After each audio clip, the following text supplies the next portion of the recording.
Beleza, gente, tudo bom? Esse vídeo aqui, eu já tinha gravado, eu vou falar sobre isso. Mas o que aconteceu? Tem uma parte dele que eu não gostei, né? A explicação não ficou boa o suficiente e eu senti isso na hora, mas não tinha me vindo ainda o jeito exato de falar. E eu acho que eu vou ter uma maneira melhor neste vídeo. Pontos negativos: eu estou com soluço e eu tentei resolver esse soluço, eu não consegui. Então nós vamos ter um pouco de dissonância nesse vídeo. Então eu pensei na seguinte solução. Estou afirmando para vocês que esse é o vídeo que vai ficar para ser postado amanhã. Tá? Eu estou gravando hoje no dia 3, vai ficar postado amanhã, dia 4.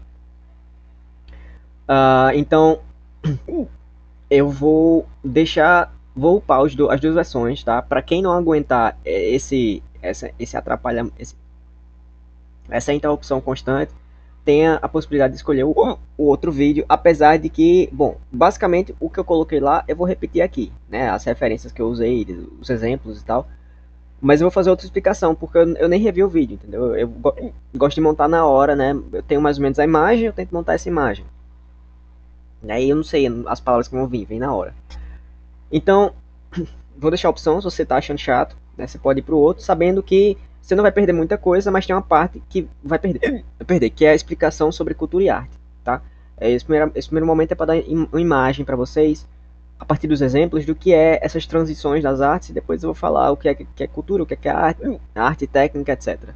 Nessa parte vai estar mais bem explicado, imagino eu. E eu posso colocar também nos comentários. Eu digo, olha, esse trecho aqui, em tal momento, é a parte que eu vou falar sobre essa parte, que no outro não ficou bom. Né? Aí vocês podem assistir essa parte e o resto vocês assistem no outro. Só mais uma nota também.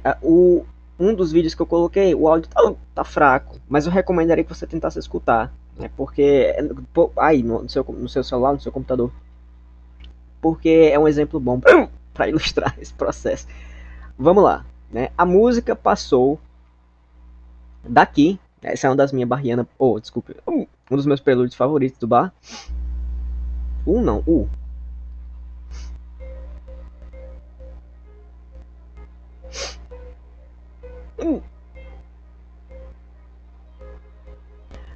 Esse é o prelúdio em dó menor, né? A gente passou daqui pra cá.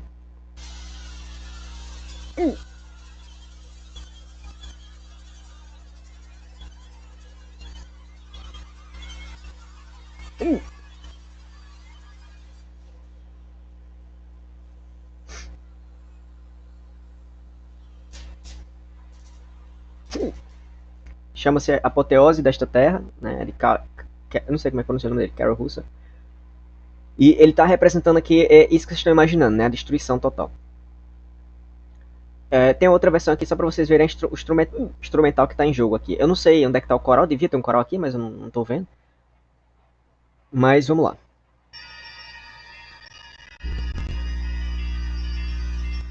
Os sinos do anúncio.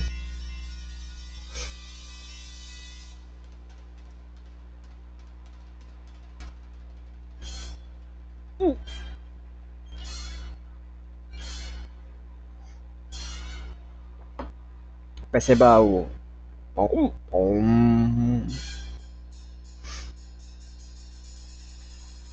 Como é que a gente veio de lá pra cá e que depois gerou isto? Eu acho que tem relação. Eu tenho a esperança no meu fundo do meu coração que a Yoko Ono puxou dali, ou de algum lugar por ali. Não foi aleatório isso aqui, né?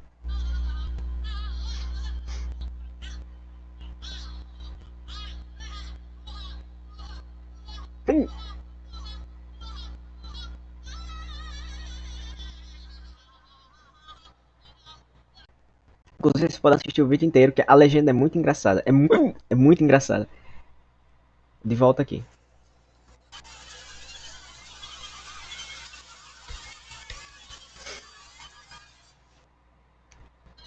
Eu realmente acho que ela puxou dali, mas só acho, né? Isso é uma associação aí pra jogar pra vocês, a bomba.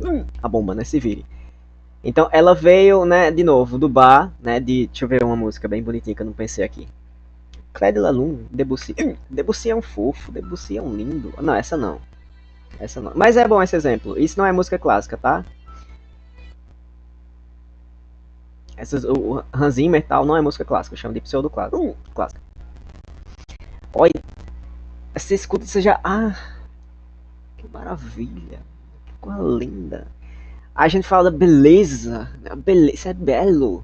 Você tá vendo a lua. Ah, outro exemplo antes de chegar nesse que é um pouco mais complicado.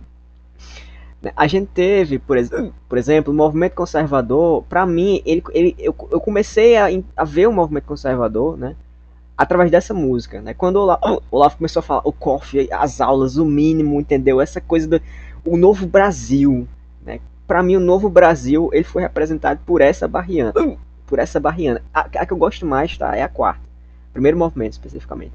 Mas essa barriana é linda. Especialmente na versão da Mel Drain.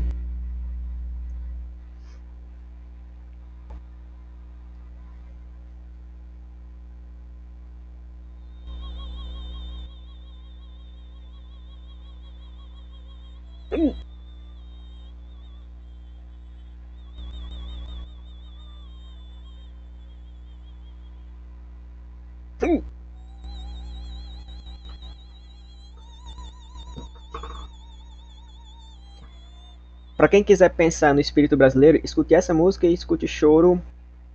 Acho que é o Choro 1, Alma Brasileira. Não lembro qual é o choro de Vila Lobos. Acho que é o Choro 1 ou é o Choro 5. Choro 5. Muito bom, especialmente a metade. Você tá assim. Ah, e ele vai fazer uma mágica ali que você fica, puta merda. Isso aqui é isso aqui, é isto aqui. Isso aqui é a alma brasileira, bicho. Então, a gente veio daqui. Ops. Ops. Pô. Ai, que bosta, cara. Não, não tô dando spoiler. Não, não, não. Pera aí. Não, pera. Não gostei. Não gostei, não gostei. Cadê? Ah, puta merda. Esqueci que eu tirei. Dissonância, tá? Deixa eu pegar a letra. A letra, se eu não me engano, é de Manuel Bandeira. Acho que tem relação a esse povo todo. Quer ver? Tem não, tem aqui não.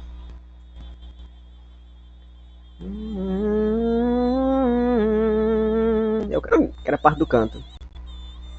Ela não é brasileira, né? Então o canto dela, o português dela soa um pouco com sotaque. Mas é muito fofinho.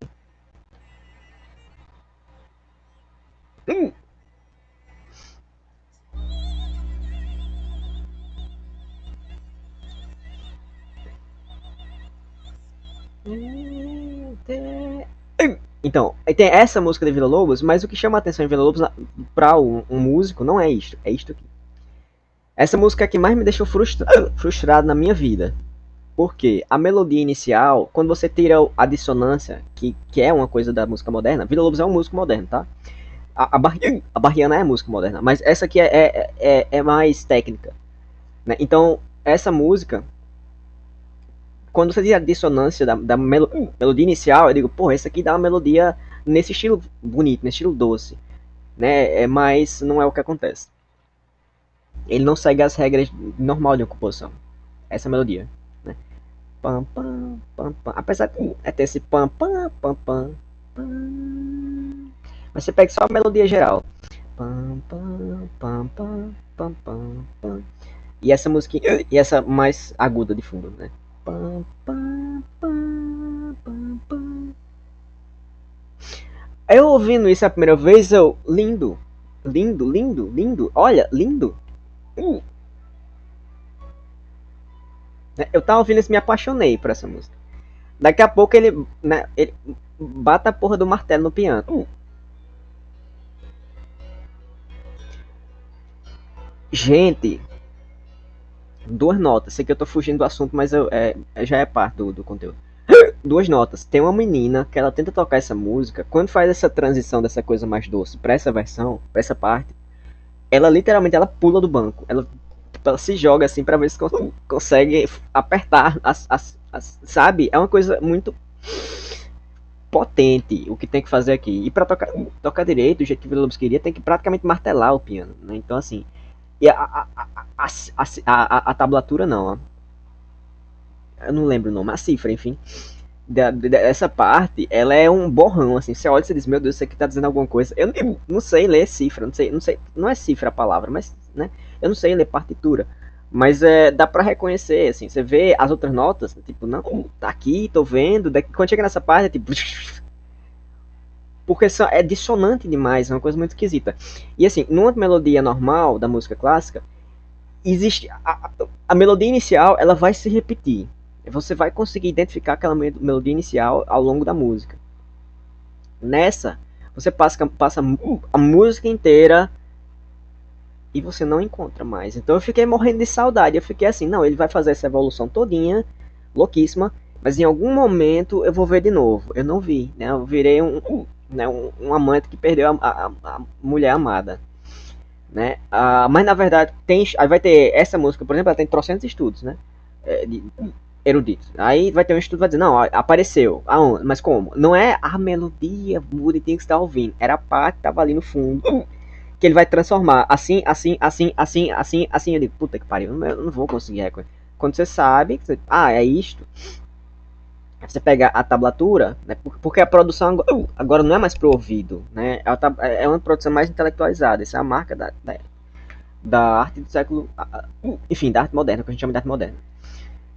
Mas vamos lá. Outros, então, a música, né, veio da Ismael Brahim, né, da Quinta Barriana, que é uma coisa mais harmônica, uma coisa mais que você reconhece a beleza facilmente, para um negócio desse que a pessoa está martelando o piano. Né?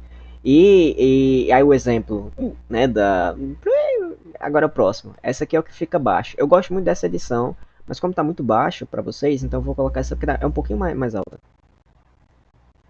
É um canto. Você vai ter um canto, você tem os instrumentos aí para acompanhar, e é o canto que ela vai fazer. Tem que ser alemão essas coisas.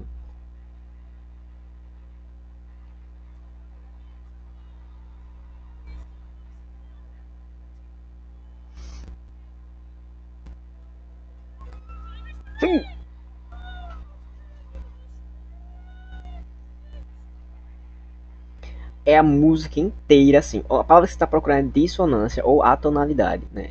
Porque não é jogado, não se joga, né, no Schoenberg com as melodias, com as notas.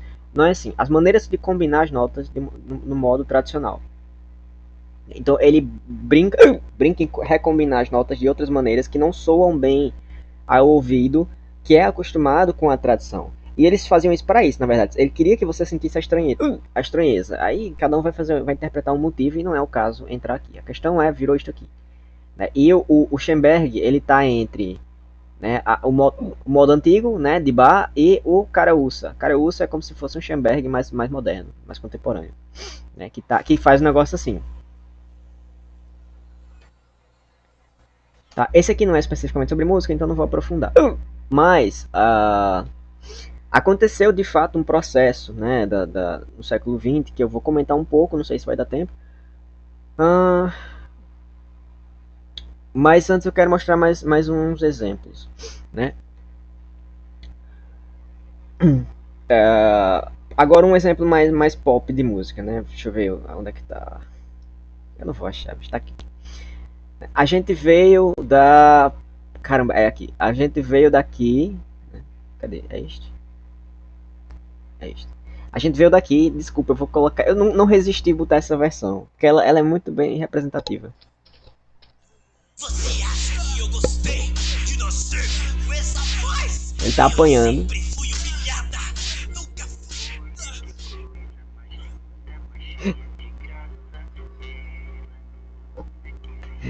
Cara, isso é perfeito. E tipo, o cara apanhando e ela, tipo, não, de boa, foda-se, eu tô aqui. Que coisa tão linda. Tem outro trecho, que é de novo, aqui. Ele apanhou, né?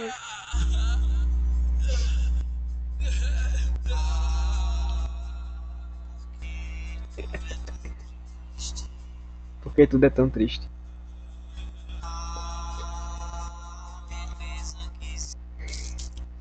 Essa sincronia ficou perfeita. Sim, então, a gente veio daqui, né, que é uma música mais de boa, não sei o que, tô ali na praia, né, tranquilo, o mundo pode se acabar, eu tô aqui, tô na paz. A gente veio dali pra cá, Rogério Skylab. Um amigo meu me fez ouvir Rogério Skylab, que eu conheci através de memes, então eu nunca daria atenção a Rogério Skylab, até que o rapaz me botou pra ver. Quando eu fui atrás pra ver, eu fiquei, puta merda, que bosta. por outro motivo. Atenção, preste atenção na melodia.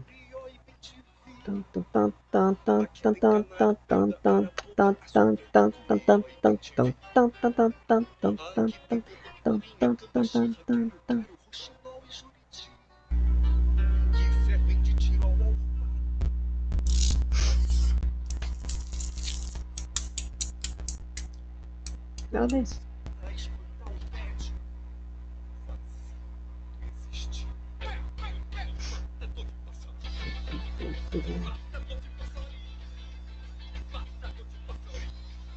O que foi que ele fez aqui, né? Ele dividiu a música em duas partes, né? Quer dizer, o refrão, quer dizer, desculpa, a estrofe e o refrão, né? A estrofe tá cantando no estilo MPB, né? Falando de beleza, falando de passarinhos, de natureza, de coisas bonitas, fofinhas, né? E daqui a pouco ele tá botando um personagem que vai matar o passarinho, ou seja, vai matar a beleza, né? E nessa hora ele começa a tocar um estilo meio roqueiro, aí meio dissonante. Ele usa muito dissonância com essa intenção. Isso significa que ele tem intenção no que ele está fazendo, né? Ele sabe encaixar a forma. Aí tem várias, né? Várias músicas que é mostrado aqui no jogo.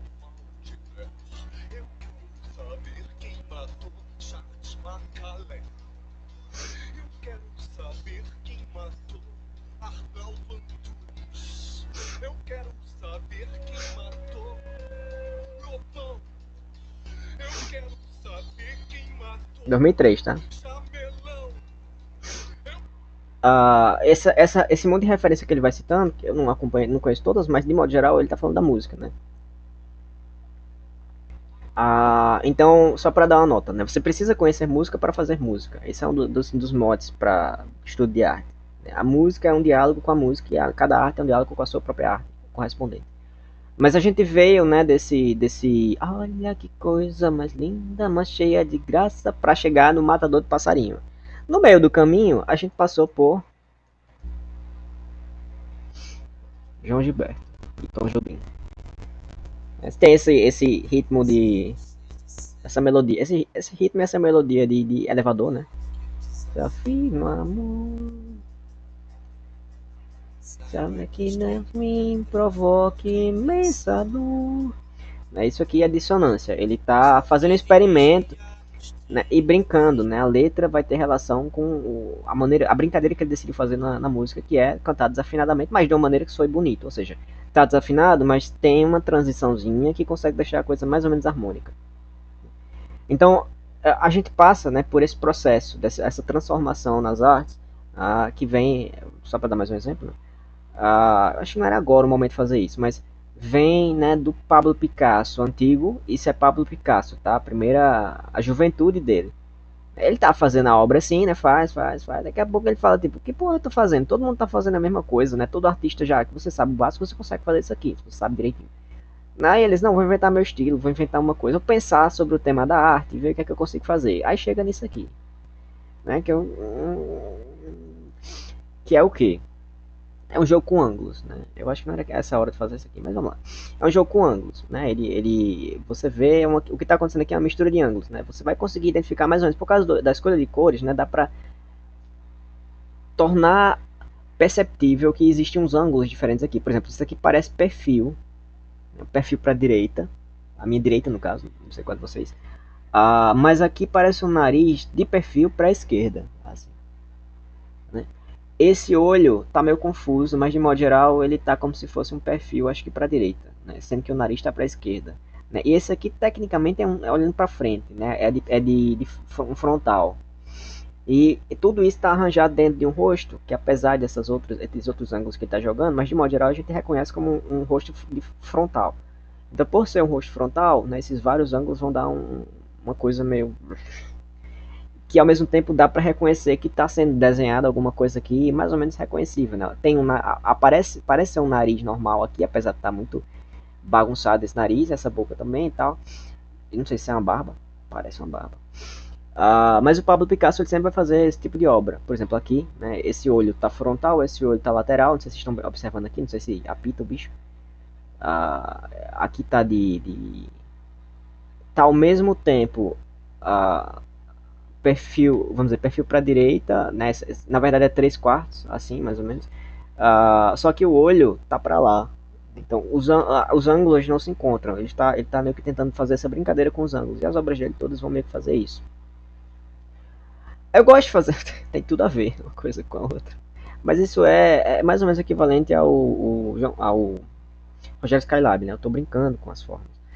A arte virou essa brincadeira, né? O art pular do francês, na arte pela arte, ela já era isso, na verdade. Mas tem um histórico que eu vou, não sei se vai dar tempo de falar, mas vamos lá. Eu gosto muito de comparar esse estilo do Pablo Picasso com isto aqui. Quando tô de frente parece que tô de lado. Quando tô de lado parece que tô de costa. Quando tô de frente parece que tô de lado. Quando tô de costa parece que tô de frente. Aí tem uma hora, não vou deixar uma hora aqui, né? Que é a confusão dos ângulos, né? Realmente eu achei uma sacada muito boa ter feito esse vídeo, né? O cara que fez do Blob Planet.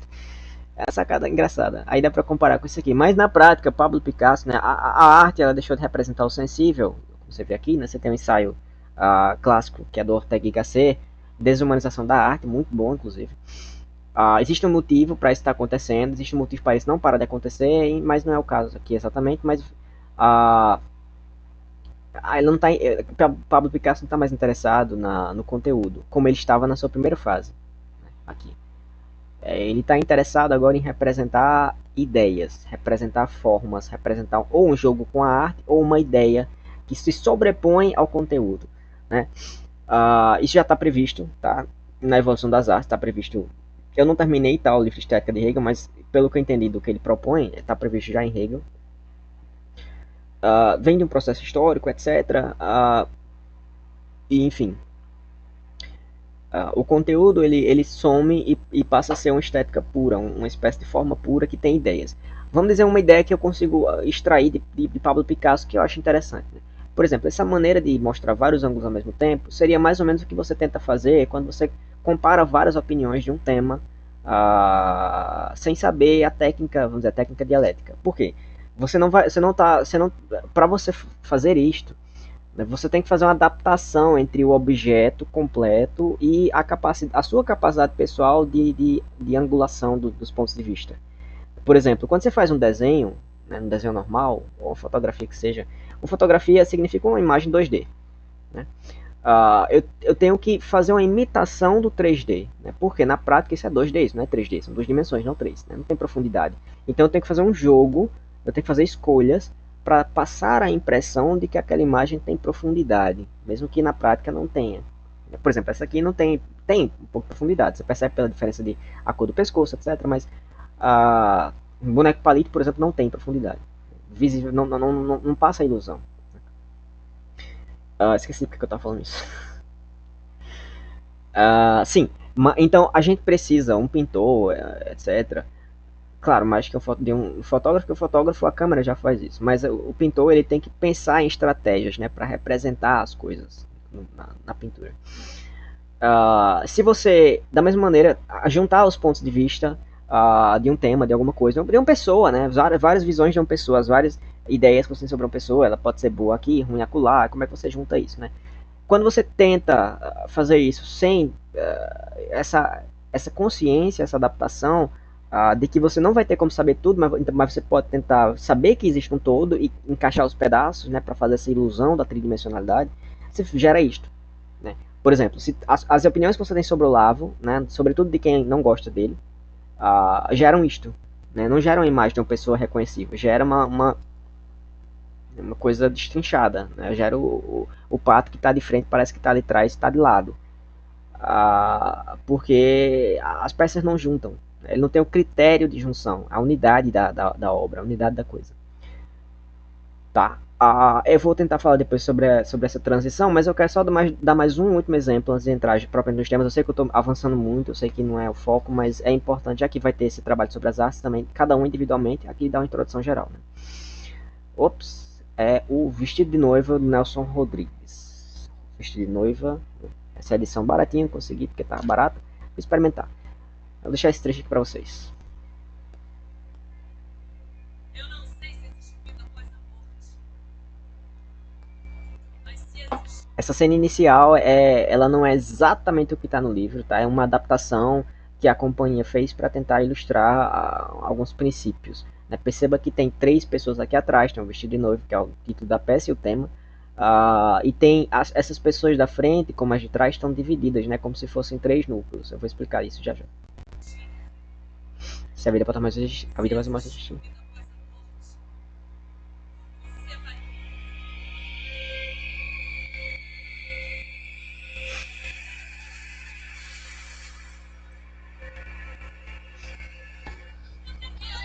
Esse trecho é para dar uma atenção à plateia, chamar a atenção da plateia, né?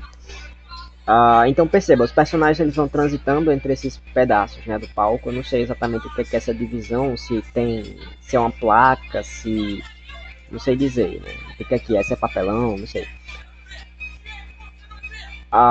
Essa brincadeira entre elas duas tem um significado na peça, né? Essa dança que elas estão fazendo. Nota, né? E uma informação sobre produção artística. Antes de falar sobre o que é cultura, o que é arte, etc. Vamos lá. Esse personagem, sei lá como é que eu chamo, deveria ser uma mulher. Né? Mas esse grupo teatral, né, que acompanha o grupo teatral, não tinha mulher suficiente. Né? Aqui são 3 homens. Vamos dizer assim, digamos que só tem esse grupo. Eu não sei se tem mais, né? Mas digamos que tem só essas pessoas. Então tem 3 homens. Quer dizer, 3 mais um, né? Então são 5 homens e 2 mulheres. Digamos que isso é todo que a companhia tem. Às vezes eles têm outros, né? Mas isso foi o que deu para encaixar na peça. Então eles têm 2 mulheres, né? E 4, quer dizer, 5 homens, né? E a peça precisa de mais pessoas, né? A peça tem mais personagens. Então qual foi a solução que essa companhia encontrou? Esses 3 personagens aqui, eles não existem na peça. Eles na verdade eles vão assumir uma espécie de posição secundária, né? Os personagens secundários que não são os principais, que são os que estão aqui na frente, vão ser representados por ele e com estratégias que eles vão adotando, né, que fica realmente interessante. Né? Por exemplo, tem um momento que, eu não me lembro, alguém bate na porta, acho que é a mãe da personagem. Né? Aí eles representam, vindo os 3, né? Aí faz um toque, toque, toque, não sei aonde. E aí os 3 se juntam assim numa fila. Um pega, não sei se é com a mão ou se é com algum instrumento, e chama com a fala da mãe, né? Ei, fulana, sai daí, não sei o que. Então eles vão organizando estratégia. Daqui a pouco eles são os médicos, entendeu? Eles vão organizando essas várias posições. Isso é uma solução, né, que essa companhia encontrou para conseguir representar a peça de maneira mais verossímil possível. Né? E aí teve que botar o cara, né, no papel da mulher. Até combina, se você souber quem é essa mulher, você diz, faz um pouco de sentido. Então, eu estou dizendo isso para dizer que, né, primeiro, antes de falar sobre a peça em si, toda a representação, né, toda representação em geral, ela precisa de adaptação. Né? Às vezes você não tem todos os elementos. Por exemplo, uma criança desenhando uma casa, ele não tem os recursos de treinamento da mão, né, para saber como desenhar uma casa exatamente. Ele não treinou o suficiente, ele não absorveu as técnicas de perspectiva, né, de combinação. Ele não observou casas o suficiente para ver como é que é de fato uma casa, né, quais são os elementos, como é que eu consigo representar esses elementos de uma maneira mais bonita, etc. Ele não fez treino sobre isso. Então ele vai fazer um desenho esquemático, né, simples e o que dê para fazer.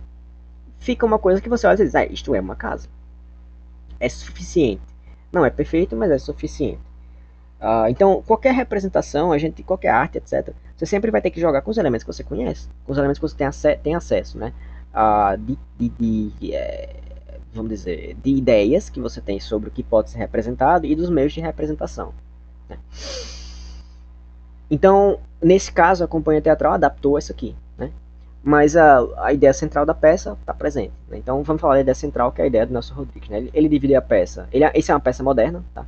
Por quê? Ele dividiu o palco em 3 partes, cada parte representa uma coisa. Né? Uma parte representa a realidade, outra parte representa a memória, outra parte representa o sonho. Por isso que estão divididos em 3 partes, por isso que esse trecho está tão constante aqui. Né? E aí ele constrói um enredo que a narrativa consegue pular. Né, ela vai transitando entre o que a personagem, o que está acontecendo na memória, o que está acontecendo na ilusão, o que está acontecendo na vida real. Não vou explicar como é que funciona para não dar spoiler. Isso ficou, né, isso deu para ser feito. Então eles vão fazendo isso pela passagem, né, entre uma parte e outra do cenário. Tem outras maneiras de fazer isso. Se vocês procurar a peça no YouTube, vocês vão ver outras maneiras, mas Essa é a proposta artística do Nelson Rodrigues, né? Quando você pensa o que é o teatro, né, você tem que pensar o seguinte: o teatro é atores, né, narrativa, iluminação, né, e encenação, encenação, enfim, o palco, né, a organização do palco, do cenário, etc. Então ele tem que jogar, né, e a relação com a plateia, inclusive. Isso é até mais uma questão moderna, assim, que brinca muito com isso.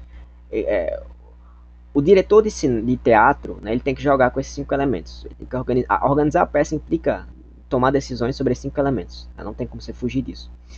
E além disso, né, tem o que o escritor da peça pensou, tem o que o diretor pode acrescentar, né, com certos limites.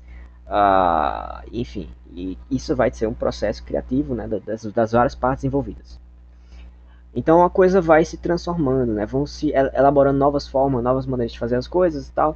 E isso é as artes. Né? O que é arte? Vamos para essa parte. Né? O que é cultura, o que é arte, que é uma coisa importante. Só mais esse exemplo. Isso aqui é a escultura moderna. Né? Quando a gente fala de arte moderna, a gente pensa na vagina lá da moça, né? A vagina gigante. A vagina gigante da moça lá, que ela esculpiu na terra para dizer que a terra é a mãe natureza. Enfim, mas a arte moderna, a mais séria, né, a não brasileira, ela é mais ou menos isso aqui. Tirando Nelson Rodrigues, mas Nelson Rodrigues é da década de 50, mais ou menos. Ela é mais ou menos isso aqui, né? Isso é uma estátua que se mexe, que está num palco que mexe, né, em certo horário todo dia, né? Isso gasta eletricidade, deve gastar um dinheiro danado. Né? Aí o que acontece? Né? A estátua é feita de, eu acho que são aros de metal, né? E esses aros de metal, eles transpassam um pelo outro. Né? Então parece mais ou menos um beijo, não sei dizer se é isso que realmente está acontecendo aqui, talvez seja, para dizer que são dois amantes. Né? Você percebe a forma, né? Você vê que isso aqui é um cara, isso aqui é uma mulher, etc. Então eles vão e se aproximam. Então é a paixão se concretizando. Só que a coisa continua a se mexer. Né? Então isso significa que ele conseguiu elaborar esses vários aros de uma maneira que dê para passar um pelo outro. Né? E se você assiste isso, você vai demorar, sei lá, umas 2 horas talvez. Né? Que vai bem devagarzinho, tá? Aí cruza e descruza. Né? Que significa o seguinte: a gente se viu, a gente se apaixonou, a gente pela posição dele, você supõe que eles querem ficar juntos, mas não deu certo. Né? Então isso vai representar várias possibilidades, várias peças, várias ideias. Mas para o artista isso não interessa exatamente, interessa compor a forma, né? Compor isto aqui. Agora vamos lá. O que é cultura, né? O que é arte, o que é técnica, o que é essa presepada todinha. Vamos lá. Essa parte é a parte que deu problema lá. Eu vou até anotar aqui. Eu vou anotar o nome que ele pode. Vai. Não sei o outro que é que tá escrito, mas eu vou nesse aqui, hipertexto. 32 minutos e 40 segundos. Beleza. Vamos deixar aqui no Vila Lobos, né? Aqui.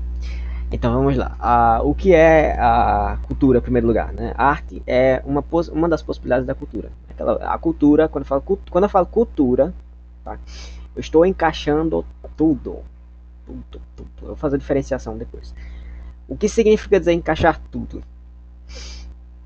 Toda ação humana, quando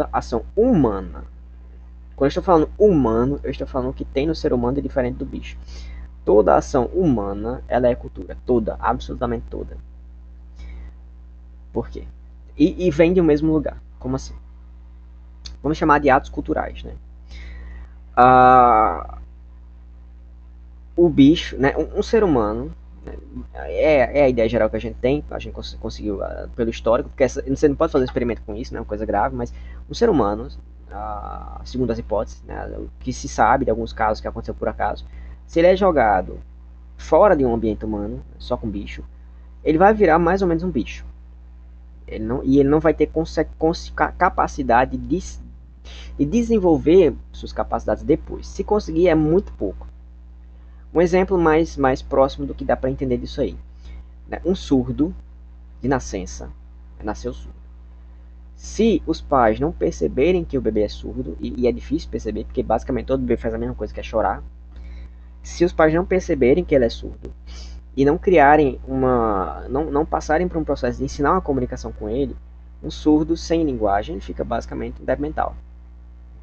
Ele consegue fazer tarefas básicas porque ele consegue ver ainda, ele consegue entender que ele está dentro de um grupo, ele tem que fazer alguma coisa ali, e aí ele vai, né, o pessoal vai batendo assim para ele perceber que tem uma pessoa ali do lado, né? E vai orientando, assim, isso aqui você carrega para cá, mas só vai até aí, né? Ele não tem a linguagem da gente, a capacidade de nomear as coisas e relacionar as coisas com as outras. Como é que o surdo vai fazer isso se ele não tem linguagem? A linguagem de sinais, ela é o primeiro, né? Foi uma invenção, até onde eu sei, de um abade, né, católico, DLP, isso é do livro Vendo Vozes, do Oliver Sacks, que ele conseguiu construir, né, ele saiu da pantomima, que são esses gestos meio que imediatos, para construir realmente uma linguagem, das bases de uma linguagem a ser construída com o surdo desde antes da infância. E aí existe uma estimativa, né? Se uma pessoa não adquire a linguagem nos primeiros anos de vida, acho que são os 3 primeiros anos, ele fica deficiente, né? Ele fica com o que é chamado de afasia, né? uma incapacidade de desenvolver linguagem após esse processo. Então, se você não está na afasia, né, que é o que estaria mais próximo do bicho, mas mesmo assim, se ele está em contato com o ser humano, alguma linguagem ele absorveu, mesmo que seja fraca. Não tenha muito potencial representativo, mas algo ele vai pegar. Se você está com bicho, você vira bicho. Se você não está com bicho, você saiu da afasia, então você já está dentro do mundo humano. O que é o mundo humano? É o mundo da cultura. E o mundo da cultura significa o seguinte: cada sociedade, cada ambiente, na verdade, cada grupo reconhecido, vai ter uma língua, vai ter um conjunto de hábitos, vai ter maneiras de se portar em relação ao mundo, em relação uns aos outros, em relação consigo. E você vai absorver isso, quer você queira, quer não, né? Porque você vai querer. Porque você ama seus pais estão falando, você quer responder, basicamente. Então você vai absorver, né? Então alguma forma de ver o mundo, alguma linguagem, algum entendimento você vai adquirir. Tudo isso é cultura. Mas eu recuso tudo isso. Por exemplo, eu quero ir para o mato. Mas essa decisão, ela parte como uma resposta à moral comum. E por mais que você vá para o mato, mas você tem todo o seu histórico de experiência humana que você não tem como largar e que você vai utilizar, inclusive, para sobreviver lá. Outro caso, que é menos grave. Não, mas eu sou contra a moral burguesa da batatinha não sei do que. Então eu quero, sei lá, andar pelado no meio da rua. Você vai ser preso. Mas mesmo assim, essa decisão e esse ato, ele também é cultura. Ele também está dentro de um processo de resposta a uma cultura anterior. Literalmente, você está respondendo à moral burguesa. Então você está tomando outra decisão, que pode ser boa, que pode ser ruim, não interessa. O fato é cultura também. Então, o que é cultura, né? Desde o primeiro momento em que alguma forma de comunicação, por exemplo, as pinturas paleolíticas, ou para um caso mais abrangente, quando o primeiro, e aí são os dois modos de construir um ato cultural. Ou, por exemplo, um ser humano, o Gabuga, né, ele estava ali num riacho, entendeu? E ele percebeu que ele pode pegar, e por acaso ele estava assim no riacho, ele fez assim, e ele olhou e disse: oh, dá para pegar água com isto aqui, né? Mesmo que não tenha palavra, tipo baga, baga, baga, entendeu? Não interessa. Então, aí nasceu uma ideia. Ou seja, uma representação entre um uso possível, né, de um objeto, mais em nível abstrato, inclusive, enfim, o uso possível de um objeto, que no caso é esta forma, né, para pegar água com as mãos, tem uma finalidade. Então, existe uma intenção possível nasceu. Né? A intenção de pegar água, a intenção de pegar água, né? E como fazer isso seria através disso aqui. Então você tem uma intenção associada a uma expressão, uma maneira de fazer, né? Com uma finalidade. Então esses 3 pontos, intenção e finalidade não, porque já está na intenção. Intenção e expressão, né? Esses 2 elementos já são um ato cultural. A partir daquele momento, ele pode usar aquele recurso, se ele lembrar. De modo geral, ele vai lembrar, porque dá um prazerzinho quando a gente descobre alguma coisa. Né? Então pode vir por acaso, né? Ele fez o ato sem querer e daí ele associou o ato com com a coisa que ele fez, né? Com a intenção possível, uma intenção para fazer aquilo. Ou o contrário, ele tá ali olhando e aí, sei lá, dá para fazer, quer dizer, dá para fazer isso, né? Então não foi motivado de maneira imediata, né? A ideia veio primeiro para depois ele testar e ver que a coisa dá para fazer. Né? pode acontecer os dois casos. Vamos dizer assim, sem intenção e com intenção. Primeiro nasce a forma para depois vir a intenção, ou primeiro nasce a intenção para depois vir a forma. Não interessa, os dois geram a mesma coisa. Então todos os atos culturais são isso. E aí existe um ponto que é relevante falar. Vamos chamar isto aqui de captação de água, né, para beber. Uma forma genérica que eu vou dar esse nome. Com o tempo, né, essa intenção, esse ato cultural, que é essas duas coisas, né, intenção e expressão, ele pode ser desenvolvido, ou seja, especializado. Né? Então, eu posso, por exemplo, minha mão não é tão eficiente quanto uma canga de coco. Né? Eu pego uma canga de coco e eu uso para pegar água. Né? Então, as minhas mãos juntas viraram uma canga de coco. Né? Tem mais ou menos o mesmo formato. Depois, com o desenvolvimento da tecnologia, das outras tecnologias, né, eu posso pensar em utilizar um material de alumínio, né? Porque eu percebo que com alumínio, e aí perceba a intenção e a expressão, com alumínio, né, as coisas geladas se mantêm geladas por mais tempo.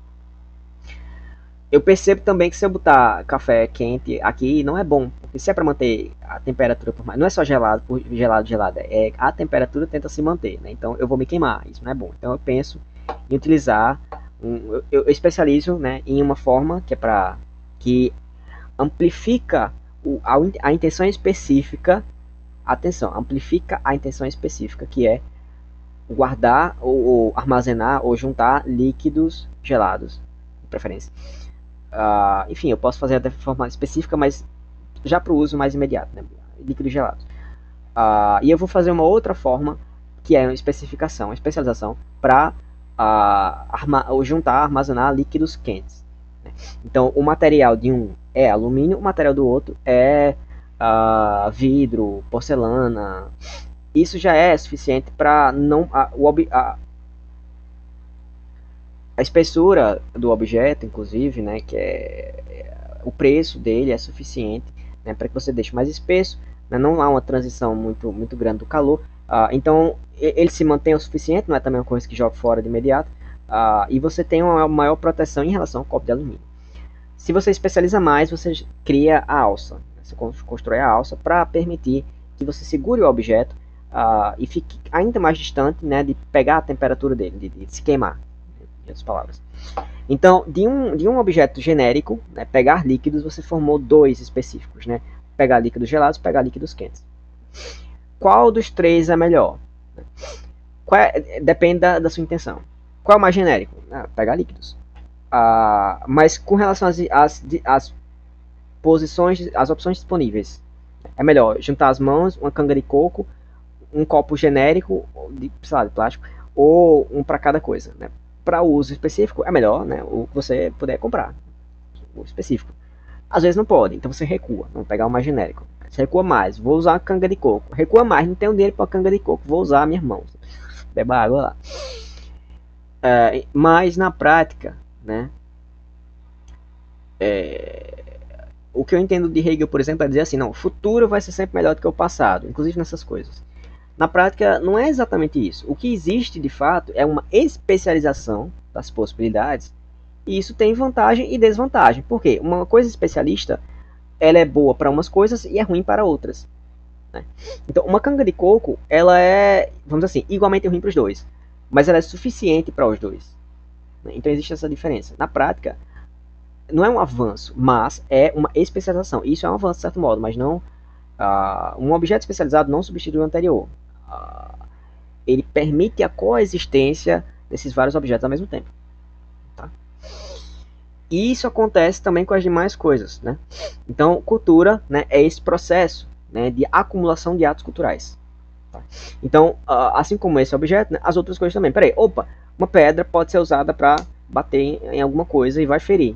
Isso é uma coisa quase imediata para perceber. Então, você começa a usar pedra para bater nos bichos. Né? Você percebe que jogando não é tão bom, mas ela é afiada. Se você conseguir chegar ao ponto de roçar no bicho, você vai fazer ele sangrar. Se você roçar com mais força, ele vai morrer. Então você amarra, né? Você tem a ideia, eu ponho ideia nova, de enroscar aquilo num pau. Então, você criou uma modalidade de lança, etc. A lança em relação à arma. Qual dos dois é melhor? Não, provavelmente, em todos os casos, quase, a arma é melhor, exceto se ficar sem bala. A lança tem a vantagem de não perder as balas. E bala implica comprar, né? Se acabar as balas, tem que comprar outra, etc. Se quebrar o pau, é mais fácil conseguir outro pau, etc. Então é mais simples de fazer, inclusive. Então o que existe na prática é essa especialização das ações, né? Pode surgir novos atos culturais no sentido de uma coisa que não tenha sido pensada a intenção ainda. É muito pouco provável, mas é possível, né? Ou, enfim, especializações, né? Algumas muito úteis, outras menos úteis. Então isso é a cultura, né? Então a cultura, ela vai ser assim, você tem um grupo, né, que consiga se juntar de algum modo, né? Geralmente em torno de uma figura de poder, né? O cara é bruto, né? O poder espacial, que a gente chama, é o cacique. Então eles cada um pode ter algumas ideias, né? E essas ideias vão começando a se articular ali nesse grupo, né? E aí você vai construindo uma cultura.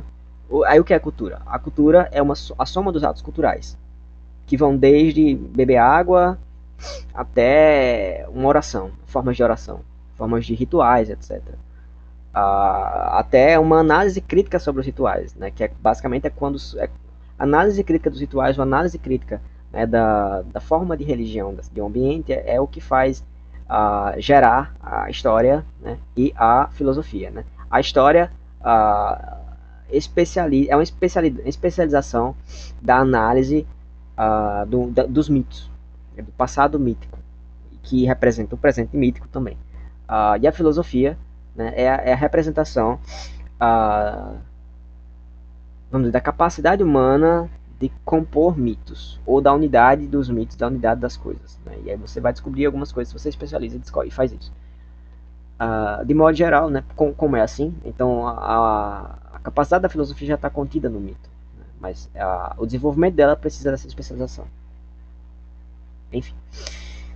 Então eu faço mais ou menos essa divisão, né, entre atos culturais e camadas cada vez mais abstratas, né? Dos atos culturais, por exemplo, a vida, né, comum, escambo, os meios de caça, os meios de agricultura, os meios de são basicamente técnicas, né? Cada coisa dessa você pode dividir, tomar como em si mesma, né? Então, por exemplo, essa forma de juntar água, né? Isto aqui é uma técnica, né, nessa concepção mais geral. Quando é uma técnica, melhor dizendo, quando você começa a pensar no desenvolvimento dessa capacidade de fazer isso. Ou seja, eu quero passar para outras pessoas essa habilidade, essa capacidade de fazer isto. Com a canga de coco, por exemplo, né, que esse aqui é mais fácil. Você olha assim, né, o cara consegue imitar. Uma canga de coco não, ele tem que perceber, né, que o coco, você pode quebrar o coco, né, tem que ter uma técnica, tem um conjunto de ações que tem que ser feitas, né, então isso é algo que pode ser ensinado, né, para que possa ser repetido. E aí no processo de repetição você pode desenvolver novas técnicas em torno daquilo, ou seja, em torno desse objeto, em torno dessa intenção, que é essa forma que é captar, né, líquidos, no caso. E vai especializando, vai desenvolvendo, etc. Do mesmo modo, né, você pode fazer o processo. O pessoal está plantando aqui para ter comida, né? Digamos que não tem um nome, mas daqui a pouco você diz, não, plantar para comida, né, eu posso desenvolver. Aí você começa a pensar novas maneiras de fazer aquilo, né? Então, primeiro, para que passe isso para uma geração seguinte, você tem que ensinar, né? Então, você tem que ensinar aquele conjunto de informações e de habilidades para fazer aquilo. Isso já é a técnica, né? Mas quando você toma um objeto em si mesmo para fazer um pensamento sobre aquilo e como desenvolver, aí é o que a gente pode chamar de habilidade ou técnica. Então, uma tribo, por exemplo, vai ter várias técnicas, várias coisas, né, que ela vai se juntar.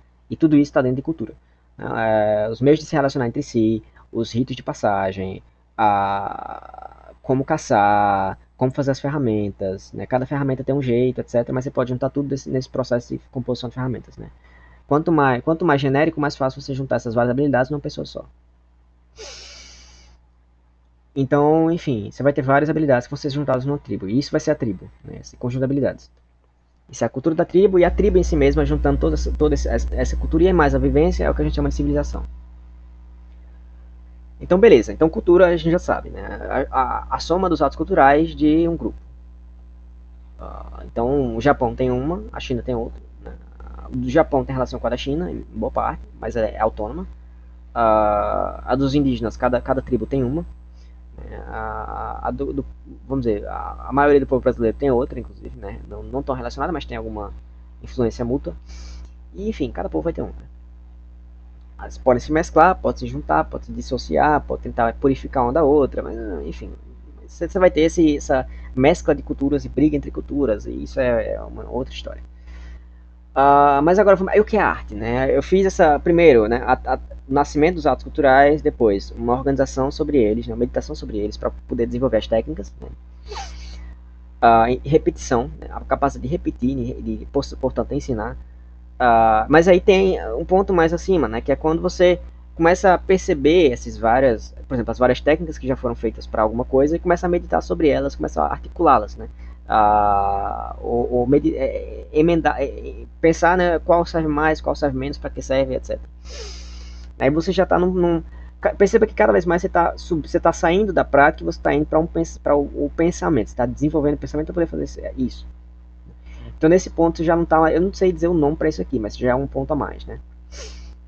Do mesmo modo que em relação às situações humanas, às situações que acontecem numa tribo, né? Contar histórias está num grau mais abstrato, mais genérico do que você vivenciá-las. Né? A vida comum da tribo, e você tem aquela pessoa que está ali vendo as situações, pensando sobre elas, etc. E daqui a pouco ele vira o contador de histórias, né? Para contar as histórias que representem situações comuns da tribo, ou moral, né? O que é o bem ou o mal nessa tribo, etc. Como, por exemplo, o pajé faz. Então essa pessoa, ela está desenvolvendo uma técnica própria nesse processo, né? Que é uma técnica desse tipo, né, de meditação sobre as coisas, né? Sobre o conjunto, no caso das ações humanas. Né? A ação humana é que é o objeto para fazer essa meditação. E daí é mais abstrato. E como eu falei, você vai subindo, você vai para história, e se você sobe de história, você chega em filosofia. Você tem esses graus de abstração. Então, sei lá, você tem uma obra artística, você tem as ações humanas, né? Você tem que uma obra está representando, aí você tem, né, a literatura, por exemplo. Você tem as ações que podem ser feitas na vida real da literatura, você tem a literatura que é meditação sobre isso, né? E organização de uma forma. Aí você tem, por exemplo, a crítica literária, né? Que é uma meditação sobre a produção literária. Né? E aí você tem, sei lá, uma avaliação da estética, né? Que você junta várias críticas literárias, junta várias obras literárias e você começa a meditar sobre isso. Né? Então a estética já vai estar num grau mais acima da abstração. E aí você tem a meditação, sei lá, metafísica, entendeu? Sobre a relação da estética com a época, ou a comunidade, etc. Então você vai subir em grau de abstração. Então a arte ela vai ser essa coisa mais subida. De maneira geral, para ficar mais simples, a arte é o seguinte: ela é uma meditação sobre um objeto que é usado para representar. Ou seja, quando eu chamo de arte, eu estou pensando em composição de formas a partir de uma matéria. Por exemplo, a música é uma meditação do som. Como vamos dizer, a pintura é a meditação da cor, da tinta. Né? A moda é a meditação do vestimento, das maneiras de vestir. E eu sei que moda não é uma arte comum, não é uma arte clássica, etc. Mas você pode considerar quando você toma nessa definição, que ela é abrangente, claro. E para dar uma nota, como é que chama? Desfile. Tem os desfiles de moda, tem dois tipos de desfile de moda, né? Os que são realmente para dar uma. Teve um bem acanalhado que aconteceu recentemente, que eu não consigo achar de jeito nenhum, mas. O desfile de moda tem os que é normal, que é tipo, vou mostrar coisas bonitas. E tem estes, que na verdade, eu não sei se é a maioria, mas eu já vi inclusive, é uma longa história. Que na verdade o que está sendo representado aqui não é. Tipo, não é uma roupa para você vestir. Funciona da seguinte maneira. Aí eu já vou dar umas dicas sobre a obra de arte. Não estou dizendo que isso aqui é uma obra de arte, mas pra vocês entenderem. Pelo menos essa concepção que eu estou entendendo, né? Pode estar errada. Você tem um estilista de moda.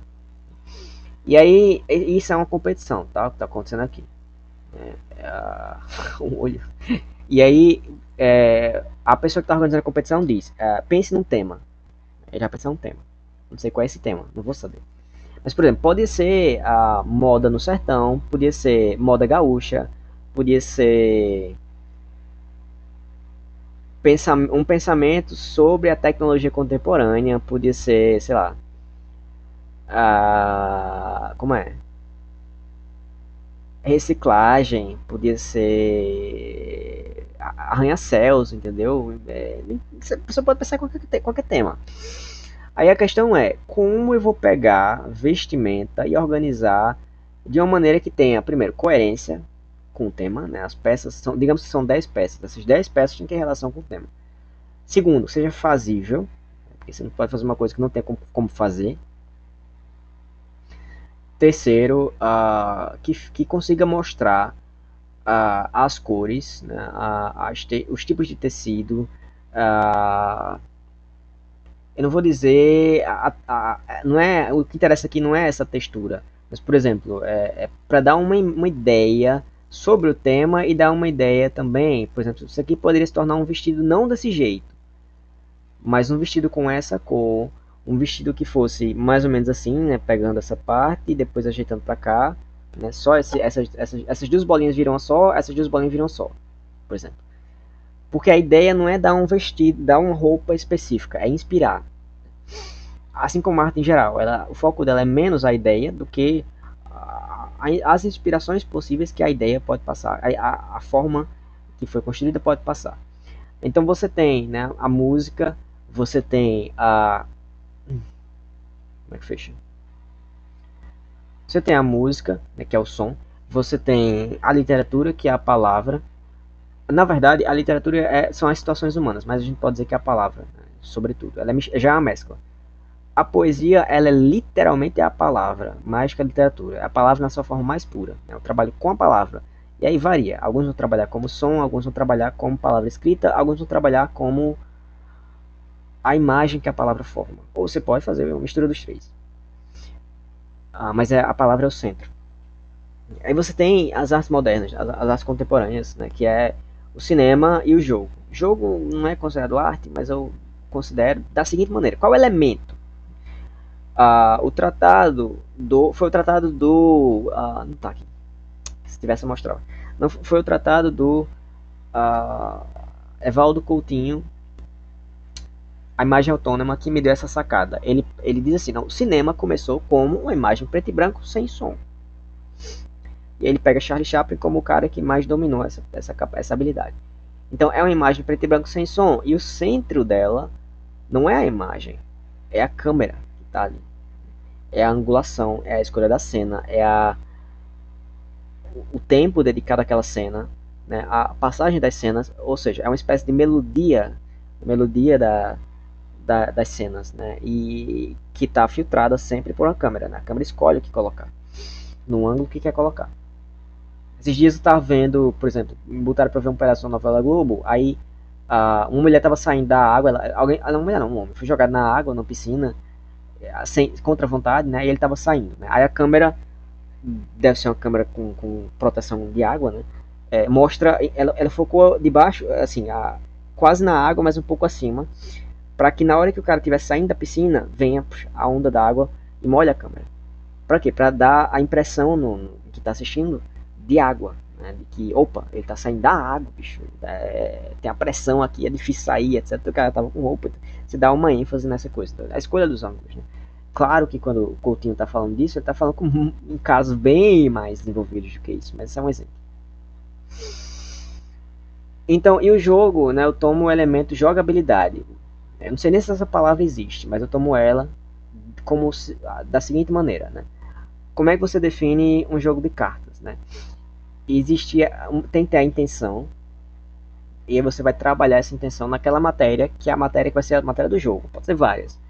Por isso que a matéria do jogo não é o objeto que está sendo jogado, é a jogabilidade. Ou seja, eu vou escolher um objeto, eu vou escolher uma maneira de jogar, conjunto de regras. Então o xadrez, você tem um objeto, né, que é o tabuleiro e as várias peças. Cada peça tem um papel. E o tabuleiro tem regras, né? Onde pode mexer ou não pode, etc. Quando você tocar na parte inimiga, você consegue transformar o peão em outra coisa, tudo mais. Então, todas as jogadas possíveis de xadrez, elas estão implicadas nessa regra, que é construída previamente. Quando a gente fala de uma jogada bela, a gente está falando o seguinte: um jogo, né, ele vai, ao longo do tempo, as pessoas vão ficando cansadas da maneira normal de jogar e vão começando a inventar padrões, técnicas, né, meios de jogar, regras, regras não, vou falar só de técnicas, né, técnicas de jogar.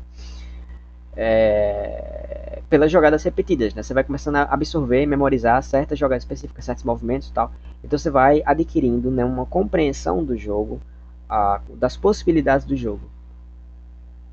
E aí um bom jogador de xadrez, ele consegue transitar entre essas opções que estão na sua memória. É a mesma coisa que um poeta, né, que ele tem que ler poesia, né, para entender o que é o objeto poesia, mas daqui a pouco ele vai lendo poesias, ele vai percebendo as possibilidades de jogar com palavras.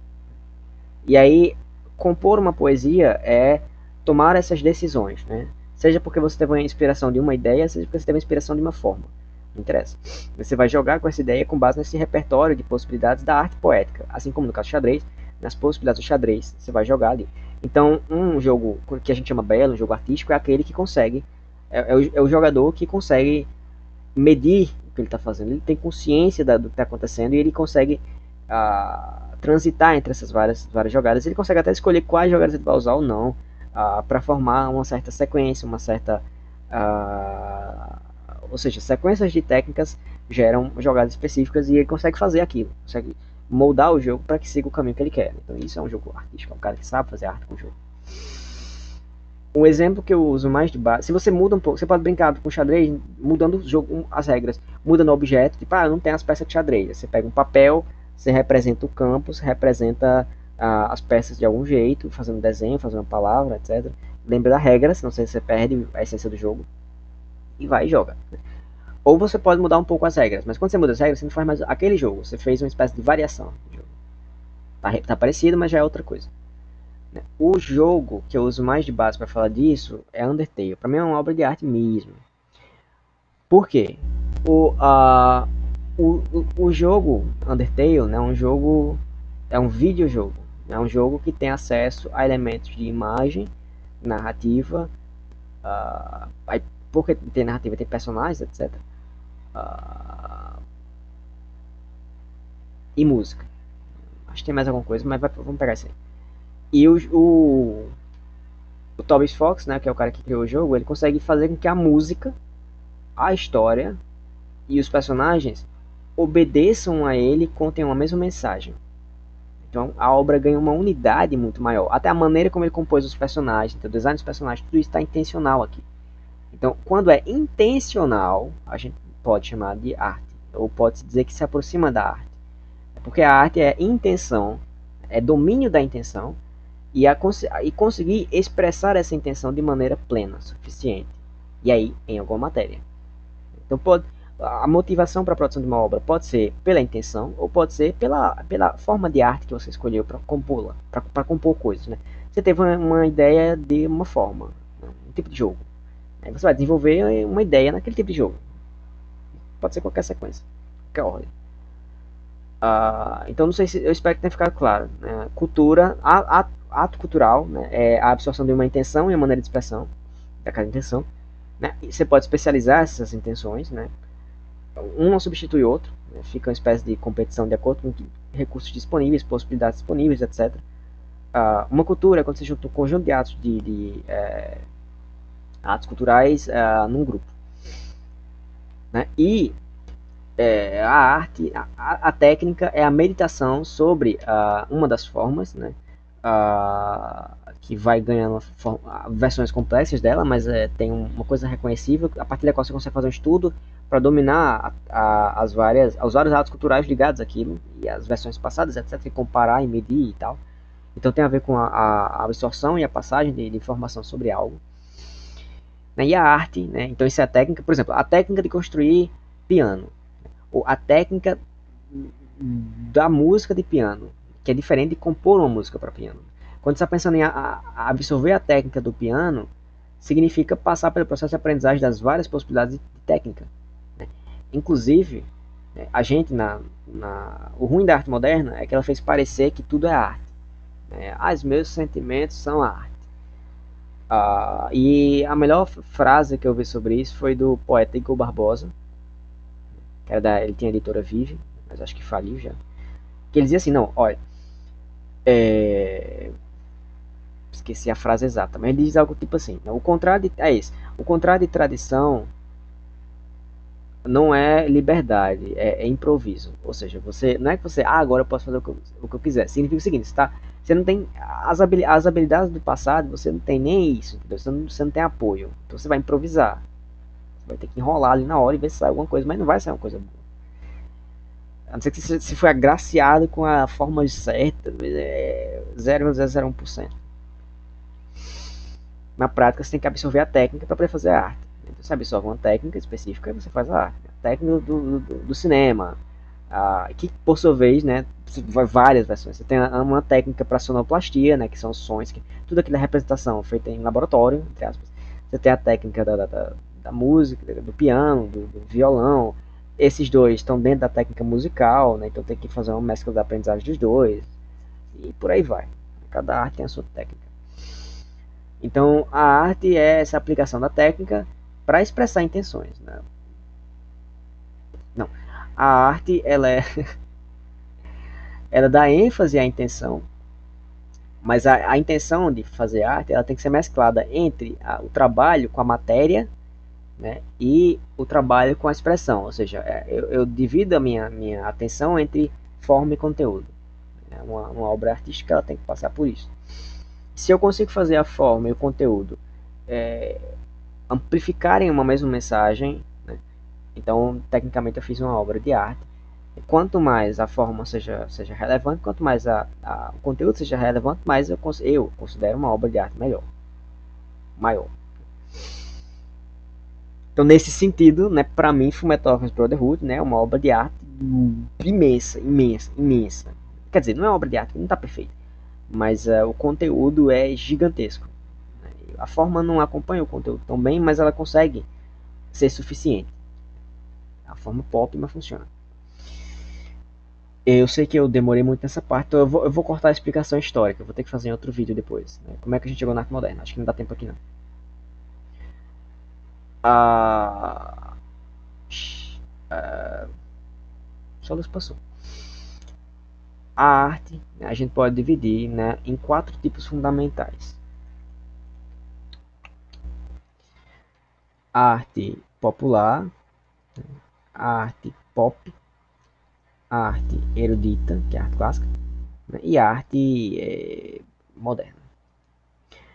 Em modelo de produção cultural, ou seja, eu estou indo mais que a arte, né, eu estou considerando outras coisas também, eu substituo moderno, né, por acadêmica. Que na arte também vale essa comparação. Tá? Por quê? Porque, de certo modo, a arte moderna nasceu do seguinte: tem muito gente produzindo. Né? Pior, no caso da pintura, por exemplo, a fotografia começou a tomar lugar, é muito mais prático, muito mais barato e fácil de popularizar. Uh, E, enfim, você tem muita gente sendo formada produzindo a arte comum, né, da época. E aí você vai ter que começar a inovar, né? Você vai ter que fazer uma arte que não tem mais sucesso entre as pessoas normais, mas pelo menos vai ter sucesso entre os artistas para ensinar como os artistas fazem arte. Por exemplo, um caso contemporâneo que é pop, mas é uma amostra disso, que o cara tem um domínio total da coisa, é o Jacob Collier. Os shows dele só vai músico, não vai gente comum. Por quê? Ele está fazendo uma meditação sobre a música. E aqui é um exemplo que ele harmoniza a audiência. Eu não sei exatamente o que é harmonizar, mas você vai entender um pouco pela prática. Isso é lindo. Isso. E ao mesmo tempo é perigoso. Isso é o equivalente a um professor dos professores universitários.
Eu sei que for longo, mas vou deixar até o final só por garantia.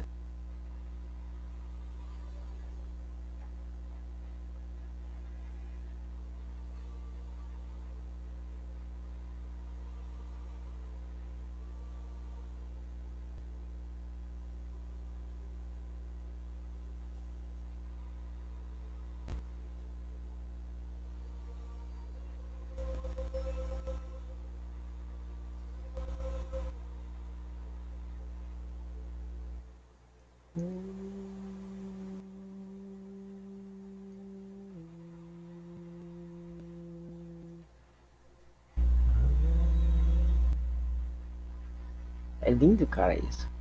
Olha, eu não acompanho o. Eu vou botar também um do ritmo, tá?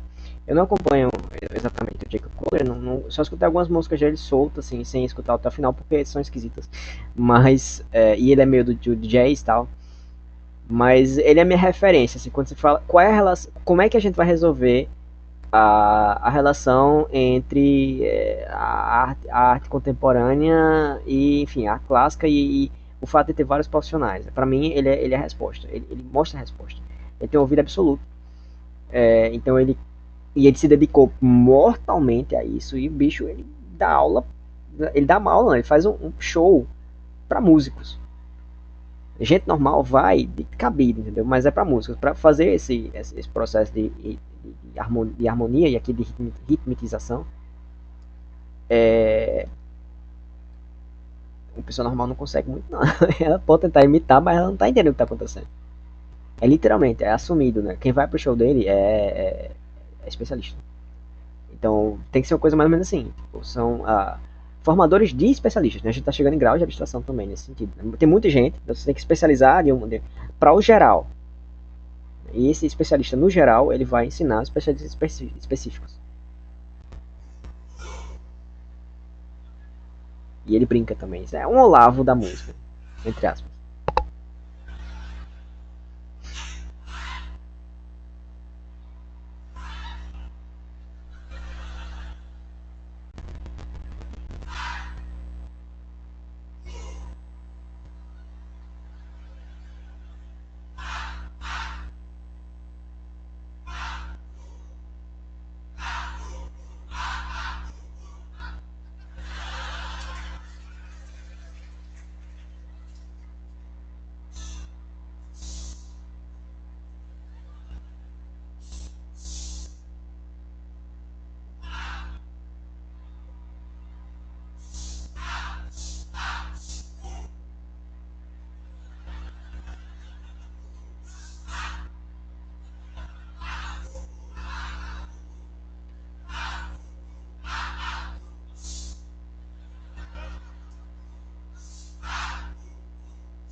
Aí uma pessoa pergunta, qual instrumento você toca? Eu toco seres humanos. É perigoso isso aí, é perigoso isso aí. Mas ao mesmo tempo é meio que uma resposta pra época.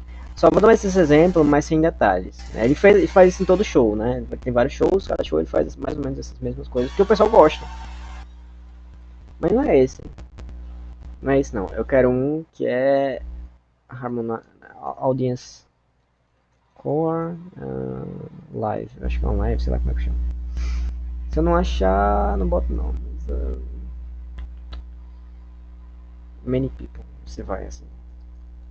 É uma que ele junta vários locais, né? Aí ele. Pô, não vou achar. Ah, esse. É lindo isso aqui também. E você tem que fazer a edição sozinho, né? Ele pega.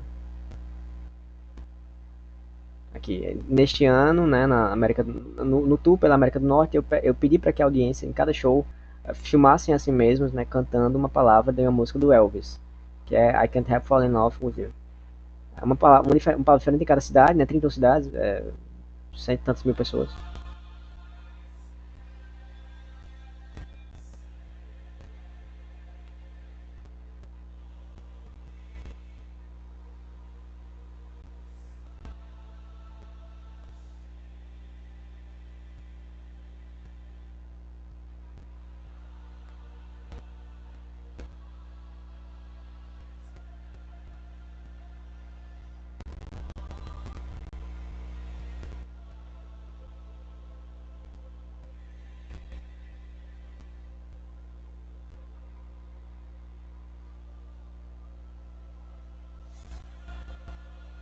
Vocês imaginem o cara conseguir fazer isso, bicho, é um negócio impressionante.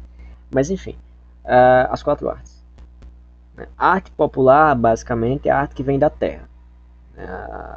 Instrumentos da terra, do local, melodias que já estão mais ou menos presentes no local e uma tradição no local. Né? Só para dar uma nota rápida, realmente não vou poder fazer a origem da arte moderna, mas a minha impressão sobre ela, não tenho muitos dados ainda, mas tem uma imagem geral. Mas uma nota importante é falar sobre a questão do o momento em que nasce um artista, o momento em que nasce a inspiração artística. Basicamente, né, os casos que eu tenho é basicamente assim.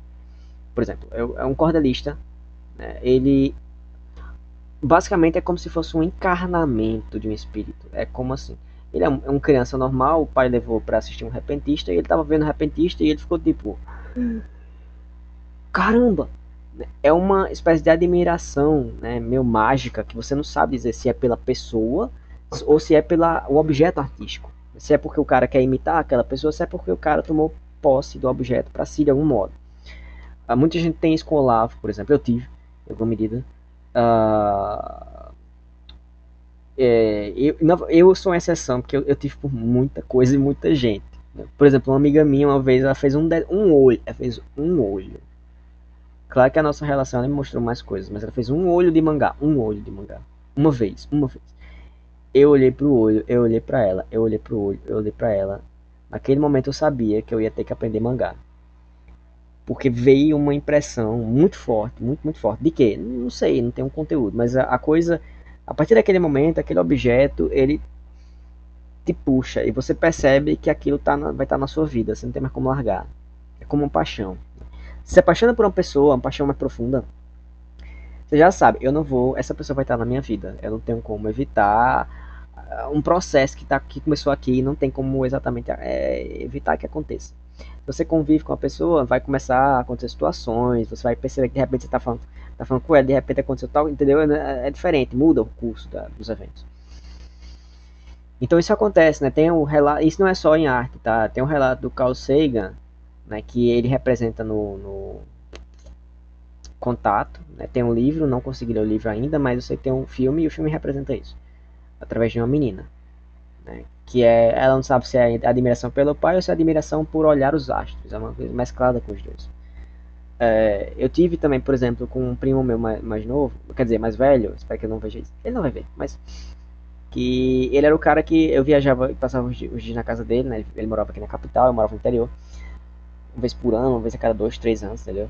E sempre que eu vinha, eu sabia que ele ia me mostrar um monte de coisa sobre tecnologia que eu nem sonhava que existia. Né? Então, por exemplo, eu gosto de digitar rápido, é por causa desse primo. Que ele digitava 3 vezes mais rápido que o que eu consigo. Né? Tudo que eu sei de tecnologia, ele sempre sabe mais, acho incrível.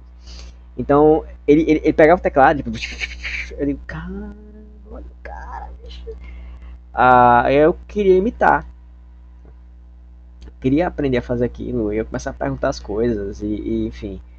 Ele ia me contando um monte de coisa, mostrava jogo, mostrava não sei o que, mostrava técnica, daqui a pouco ele tá fazendo um servidor pirata, tem um jogo, eu digo, caramba, olha isso. Aí eu saí de lá energizado, com várias ideias, né? Boa parte delas eu não tinha como botar em prática porque eu não tinha material para isso, mas ficava ali, né, no canto da memória, né, para quando eu pudesse, quando eu tivesse meios para tentar fazer. Então, as artes em geral elas vão nascer mais ou menos desse processo. Né? Acontece um encantamento, acontece um alumbramento na bandeira, que você meio que fica preso com aquilo de algum modo. O do Carl Sagan foi em relação à astrofísica, né? À astronomia, etc. Que por sua vez, né, o Neil deGrasse Tyson, se eu não me engano, ele se encantou com o Carl Sagan. Inclusive ele continuou a série, fez uma nova versão da série Cosmos e tal. Então isso é geral, né? Em várias eu diria que em todas. Não sei se em todos os casos você vai virar um artista por causa disso, que pode acontecer o caso de você virar uma espécie de produtor burocrático. Você pode fazer isso bem, né? Que é quando você meio que entrou lá porque é o que tinha, você precisava de dinheiro e tal, e você foi fazendo a coisa e a coisa deu certo. Acontece, né? Aí é o contrário, não é você que começou a chamar aquela coisa, é a coisa que meio que ela chama sempre, e aí você foi o cara que estava ali, né? Vou entrar aqui. Isso é o caso das vagas de concurso, vaga de professor, vaga de professor universitário. Você não está ali porque você ama aquilo é a sua vida, entendeu? Não, é porque você foi o trabalho que você conseguiu, né? As áreas que está mais próximo do que te interessa, mas não te interessa dessa maneira. Te interessa assim, eu acho interessante, eu consigo resistir a passar esse processo aqui como trabalho. Então, a arte popular, ela é isto, né, com as técnicas locais, né? Tem variantes, né? Por exemplo, eu encaixo em arte, eu não fiz as subdivisões de maneira precisa, mas eu encaixo em arte popular basicamente dois fenômenos, né? A tradição de uma arte daquele local, né, que é o cordel, o repente, que é no Nordeste. No Sul você tem também a música gaúcha, né, que tem provavelmente tem uma origem europeia, antiga mesmo. Ela se modifica, né, mas tem uma origem. Eu não conheço muito das outras culturas populares do Brasil, porque a Nordeste foi a que chama mais atenção. Né? Então talvez tenha, mas já não conhece. Então tem isso, né, que é o encarnamento do espírito que vai se passando no tempo, e tem o sujeito que se encantou mais ou menos com alguma coisa, mas o foco dele não é a técnica. O foco dele é mexer com a técnica, mexer com a matéria tá sendo mexida ali, que no caso do cordel é a palavra popular. Mas é entender a sua história, né? Desenvolver o conhecimento da sua história pessoal. E, consequentemente, essa obra ela vai ter relação com a cidade. Né? Algumas pessoas que fazem isso se consideram artistas eruditos, como Franklin George. Mas eu não considero, para mim, uma artista popular. Nesse sentido, né? Porque a obra dele é questões da cidade. Ele não abrange aquilo para uma grande coisa, ele não faz uma meditação mais abrangente, apesar de que ele domina a técnica da escrita bem, mas o conteúdo revela que não, né? O foco dele não foi exatamente a técnica, não foi uma meditação sobre as coisas, foi uma representação da sua história, né? Do seu tempo, da sua época, etc. E só. Então, isso é popular. Então, na minha cidade, por exemplo, tem vários escritores, né? Um faz poesia sobre a cidade, outro faz. Tem uma pesquisadora que o foco dela é as professoras do meu tempo. Então, o trabalho acadêmico dela é um trabalho popular nesse sentido, mas na forma acadêmica. Tem uma que falou sobre a mina que tinha na cidade, né? E como se formou, de onde veio. Esse livro eu adoro, assim, serviu para muita coisa. Ela vai contar todo o histórico da mina, né? As relações sociais que tiveram que se envolver ali, o processo de exploração da mina, como é que funciona, de onde vem, como é que os pessoal se encontram ali, entendeu? Onde é que eles dormem, como é que eles vivem, dramas humanos que estão ali, né? E ela bota tudo isso junto com um romance, né? Entre duas pessoas, né? Enfim, fica bom de ler, é interessante. Tem muita palavra local, muita planta, fauna, flora, relações do passado, então, como é que acontecia, é muito útil. Então isso é arte popular, tá? Dos dois tipos, né? As tradições mesmo e descobrir a própria história, entender? Expandir a própria história. Os dois são legítimos, você daria nomes diferentes para os dois, mas eu não conheço, não sei, não pensei ainda no nome para isso. Aí, como oposto à arte popular, mas parecida, é a arte pop. Né? A arte pop, e quando eu chamo pop, é por ser como popular, né? Mas eu não estou falando da música pop, estou falando pop encaixando desde o black metal até Lady Gaga, entendeu? Anitta, sei lá. E desde a cultura da internet, né? Que ela é pop. Então, redes sociais, etc. Os memes, tudo mais. também não tem uma subdivisão para isso. Seria bom se eu fizesse, mas eu não fiz ainda. Um sinônimo de arte pop pode ser arte industrial. Né? Então tem uma grande produção industrial, né, de música, o próprio MPB. O MPB não é exatamente uma arte popular, é mais uma arte pop mesmo, porque ela está envolvida com o movimento industrial. Não é a representação de uma cidade, é uma produção sob medida para agradar, né? Então tem esse fator. Na arte popular, ela agrada quem está fincado na raiz, que por definição boa parte da minha geração para baixo, né, mais novos, não está. Para baixo não, para cima. Se pensar na raiz da árvore, né? Não está. Por quê? A gente passou por um processo de nascer numa multicultura, né? Várias culturas ao mesmo tempo por causa da internet. Então você tem acesso a várias outras culturas, no K-pop, o rock, a cultura geek, cultura nerd. E você consumindo essas coisas que são para o prazer, sob medida para você, da sua época, do nosso momento. Quando você pega uma arte popular, você olha assim, é interessante, mas não é muito meu gosto. Então você perde a raiz. Isso é natural na nossa época. Tem um preço, mas é natural. Se você quiser saber o preço, você volta para o primeiro vídeo.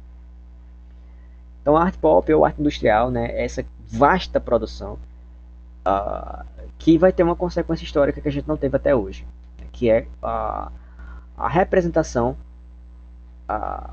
como a gente consegue, a arte pop ela nasce nesse processo de conseguir, vamos dizer assim, produzir em massa, né, e sobretudo hoje, registrar em massa.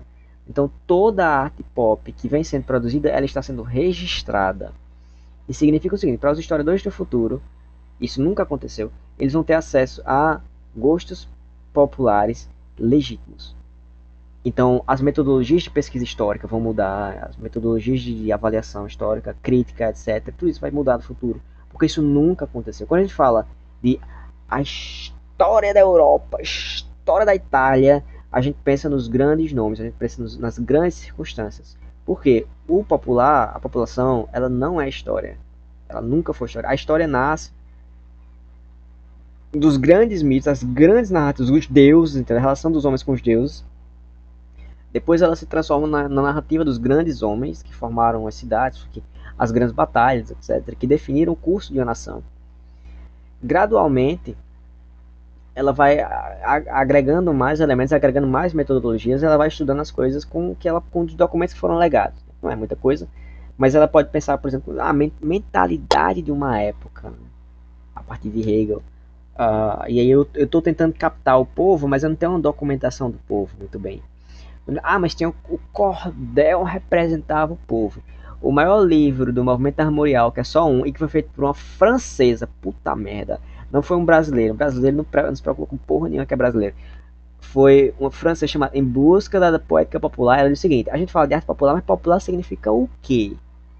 Feito do povo, feito pelo povo, feito pela elite para o povo, enfim, o que a elite considerou que é do povo, entendeu? Tem várias possibilidades que a gente não tem como dizer exatamente como é isso, como é que é isso. A gente sabe o seguinte, por exemplo, se isso acontece, eu vi isso acontecer já várias vezes. Na minha cidade interior, alguém faz uma casa linda e maravilhosa, porque tem dinheiro, etc. Então vamos dizer assim, é a elite da cidade, não a elite brasileira, entendeu? Mas da cidade é a elite. Então as conversas a fofoca vai espalhando, as pessoas vão conversando entre si, e o pessoal cresce em admiração por aquela pessoa que fez aquela obra gigante, né, aquela casa gigantesca linda, e começa a querer imitar aquela casa, né? É linda, é a casa de fulano, né? Ele não quer fazer igual, mas ele quer fazer uma coisa tão impressionante quanto. Então ele vai começar a imitar o estilo, pensar em outros estilos parecidos de acordo com o material disponível, né? A gente tem muita ideia disponível, então ele pode fazer uma casa diferente, mas de modo geral as casas antigas eram construídas com base, as casas da cidade eram construídas com base na casa grande, né? Que era imitação de um de outro. Então a gente pode falar que existe essa relação por esses exemplos, mas a gente não sabe o quanto isso é verdadeiro, quanto realmente aconteceu, porque não tem registro. Então a arte pop, a gente sabe que é feito por um grupo, e a gente sabe que é feito por um grupo para agradar uma certa parcela da população. Então usa técnicas para técnicas de psicologia, técnicas de literatura, etc., para tentar agradar o momento de hoje. E essa arte pop, por sua vez, tem um diálogo, né? Eu acho que o diálogo é mais desenvolvido no rock, inclusive. O rock é o que mais teve uma conversa, um desenvolvimento da técnica, uma organização de maneira consciente. Tanto é que você tem várias vertentes experimentais e tal. Então é uma arte que é pop, mas ela absorve um pouco da cultura erudita. Então, popular, fincada à terra, pop, não. Tem uma estratégia de produção, de modo geral, industrial. Ou seja, tem dinheiro envolvido para poder pensar, né, o que é que vai agradar para hoje. Popular é o que é que agrada com esse vínculo histórico, das raízes do local, etc. Tem subdivisões, já não fiz isso, não sei fazer isso ainda. Aí vamos lá, arte erudita. A arte erudita é a base do vertical. Por quê? A arte erudita, como é erudita, como o foco dela a foco dela, a distinção dela é foco na técnica, né? Pensamento na técnica. Por isso que o rock nesse sentido está mais próximo da arte erudita, mas não é.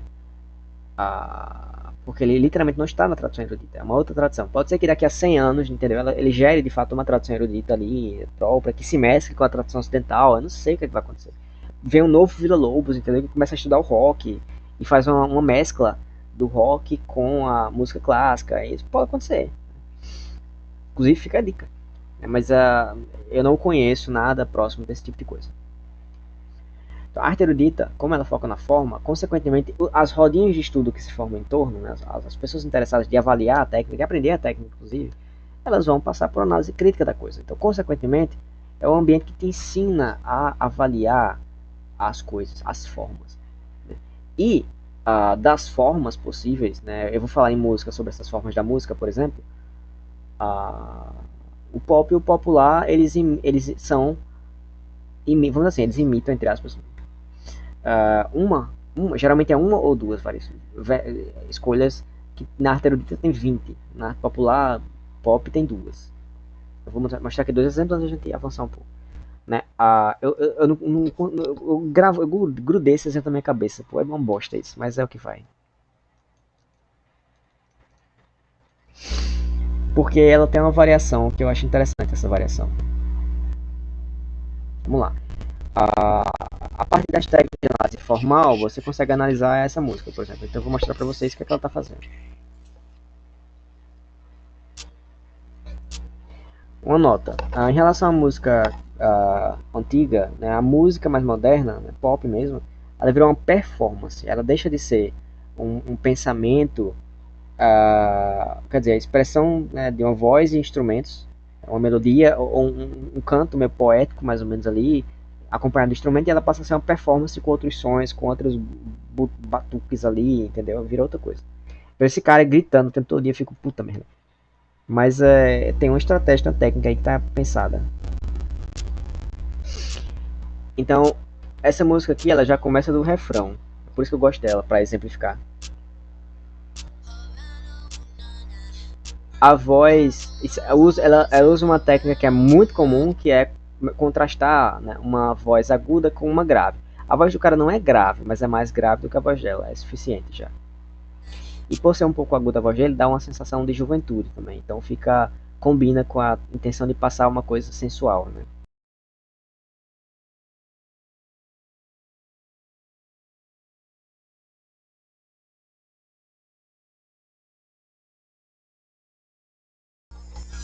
Aí, depois do refrão, você tem a primeira estrofe, que é cantada por ela. Aí tem um.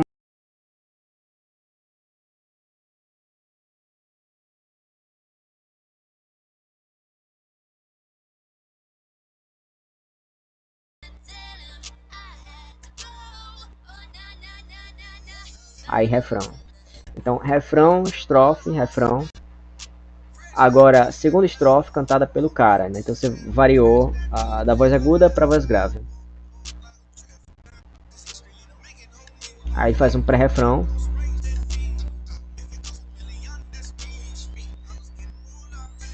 Refrão.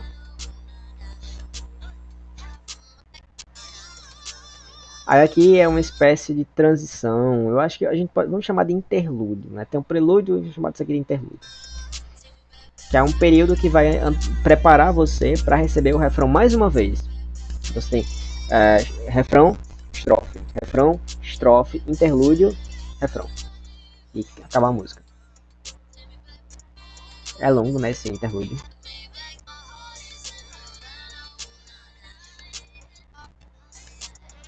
Aí você vai ter essa finalização.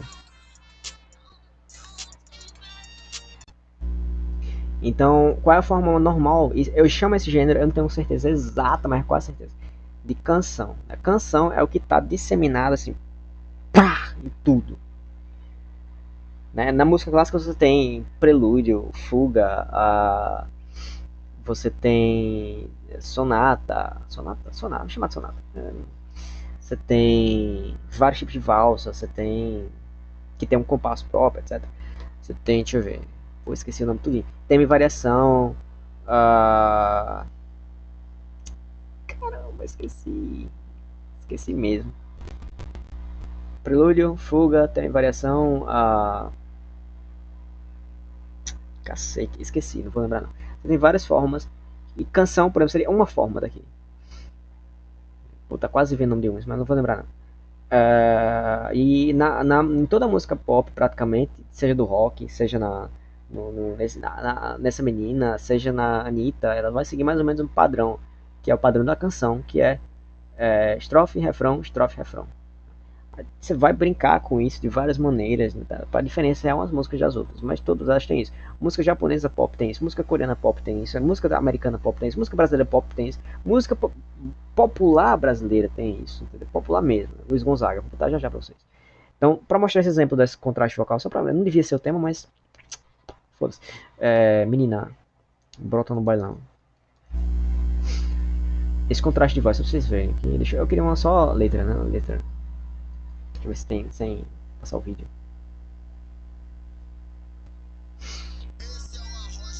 Começa com a voz grave. Aí faz a introdução.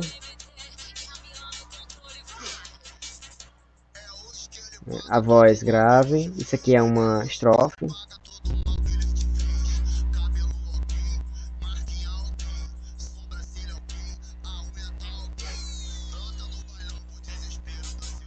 Nesse caso, isso aqui seria o refrão, né? Aí ela vai pra de novo. Acho que é só isso, né? Olha, eu não sei se essa muito bem não. Isso aqui tá no tom do refrão.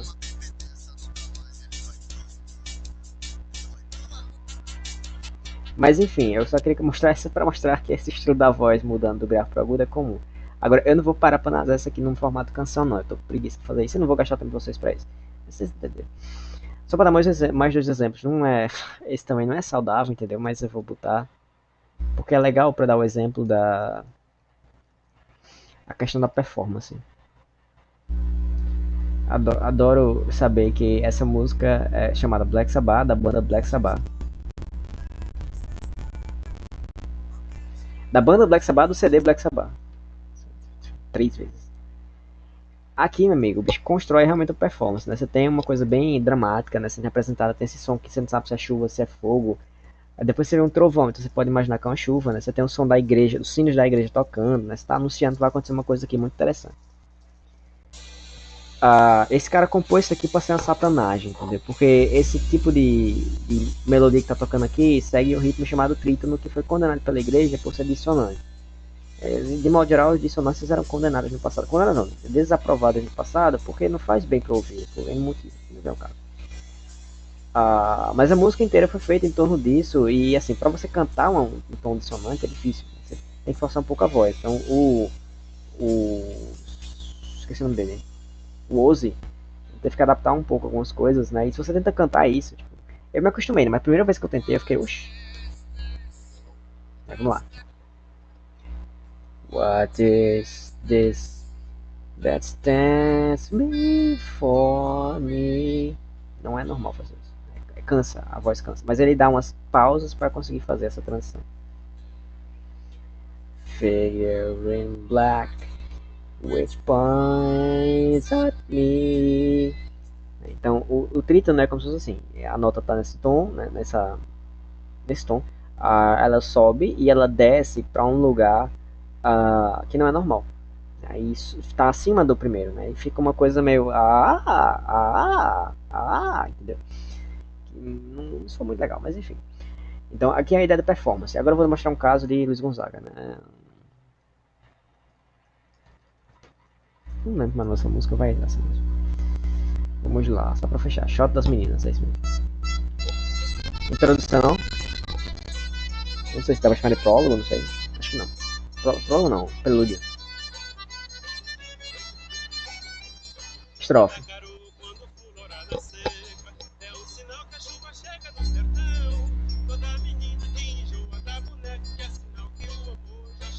Isso é de 1950 e pouco.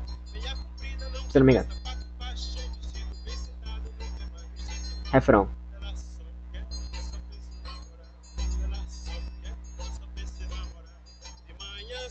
Estrofe. Refrão.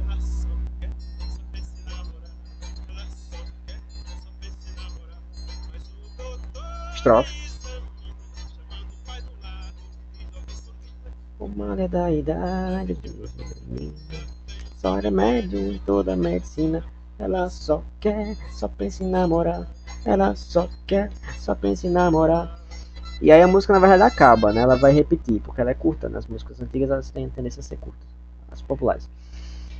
Então perceba que tá a mesma forma de canção, né? Estrofe, refrão, estrofe, refrão, estrofe, refrão. Não tem nenhuma um barangudango a mais aqui, né? Só uma canção simples, né? Luiz Gonzaga canta, toca a sanfona, outras pessoas acompanham e acabou. Não tem trovão, não tem. Às vezes tem um back vocal, sei lá, um back lá para dar um acompanhamento, né? Eu acho muito divertido, inclusive, ficar ouvindo, porque é engraçado, fica o mesmo estilo, né? Em todos eles. Eles repetem as frases e tal, mas é o máximo que tem. Então, arte erudita, né, meditação sobre a forma, né, e os que eu mostrei aqui, né, Vila Lobos, apesar de ser arte moderna, mas Vila Lobos, né, Bach, Beethoven, vocês conhecem. E arte moderna é o que? É o processo, né, de meditação sobre a forma de maneira excessiva, né, a forma pela forma, né? Antes era a arte pela arte, agora é a forma pela forma. Então o pessoal começou a meditar sobre, assim como as ciências, vou dar só essa rápida explicação. As ciências romperam com o sensível mais ou menos depois de Copérnico, mas sobretudo depois de Kepler, né? E aí de Kepler você tem a influência para Voltaire, para Kant, né? E de Kant essa tendência se espalhou, né, como um rompimento do sensível. Eu lembro que eu dei, e isso vai quebrar com o simbolismo, isso vai quebrar com a normalidade, a harmonia do pensamento. Porque antes, por exemplo, no simbolismo, né, as coisas eram pegas com base no que era visível ou fácil de imaginar. Tipo, um comportamento de um lobo. Né? O homem é o lobo do homem. Você está pensando no lobo, você sabe mais ou menos como é que o lobo se comporta. Você não sabe detalhes, mas sabe o suficiente. Né? Você pensa sobre o sol e a lua. Você pensa sobre o leão, você pensa sobre o burro, você pensa sobre a raposa, entendeu? São coisas que é fácil você associar um significado. E porque já está muitos séculos, entendeu? Agora, você pega, por exemplo, eu sempre gosto de dar esse exemplo, né? Jill Bolt Taylor, não lembro se é assim, a doutora em neurociência, não sei se é neurociência, deve ser alguma neuroanatomia. A Jill Bolt Taylor, ela tem um vídeo fofíssimo dela, ela teve um AVC, e aí nesse AVC ela teve uma visão, entendeu, da unidade do mundo. Tudo é energia, energy, entendeu? Everything is energy. Que é esse vídeo aqui do TED foi em 2014, mas foi 2008. É bem antigo. E daí ela compôs um livro, né, que é sobre o Stroke of Insight, né, esse AVC que levou ela a um insight sobre a vida. Então na época a ciência dizia que havia duas partes do cérebro, duas partes fundamentais do cérebro, que é o esquerdo e o direito, o lobo esquerdo e o lobo direito, eu acho. O lobo esquerdo estava ligado ao pensamento racional, crítico, né, a linguagem, etc. E o direito estava ligado ao pensamento imaginativo, né, às artes e tudo mais. Isso gerou a questão das duas culturas, etc. Mas o ponto ela começou a pensar assim, não, temos o lado racional, temos o lado emocional, magético. A gente tem que se relacionar com esses dois e articulá-los e formar uma existência completa com os dois lados, entendeu? Mas dos dois, fique com o criativo. Ela é uma cientista, ela nunca faz isso. Mas fique com o criativo, que é maravilhoso. Beleza, fofo, etc. Aí o que aconteceu? Depois de um tempo, a ciência mudou essa concepção. Agora não são mais dois, são quatro.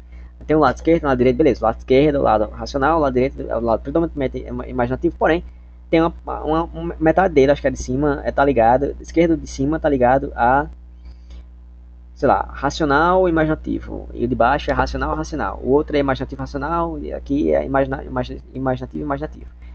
E na prática, o cérebro ele vai passando os impulsos entre esses quatro e varia, etc. Então o que foi que ela fez?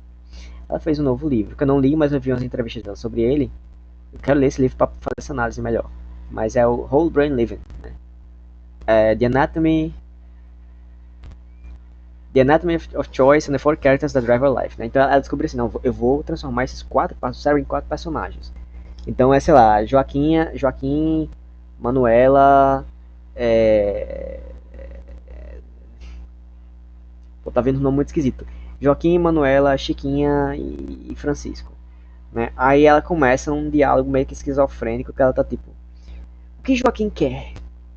O que Mariana? Mariana, cala a boca, você está pedindo demais. Vamos negociar aqui porque Joaquim, Chiquinha e Manuel estão exigindo mais coisas do que você. Então, eu garanto a você que depois eu vou cumprir a parte que você quer, né? Ela começa a fazer um diálogo dos quatro eus, entendeu? Fica uma coisa muito, muito maluca o exemplo que ela dá. Né? Então, assim, na metodologia antiga, por exemplo, você vai ter assim, tem os planetas visíveis. Né? Cada um representa um metal, cada um representa um deus grego, cada um representa não sei o que. E daí você.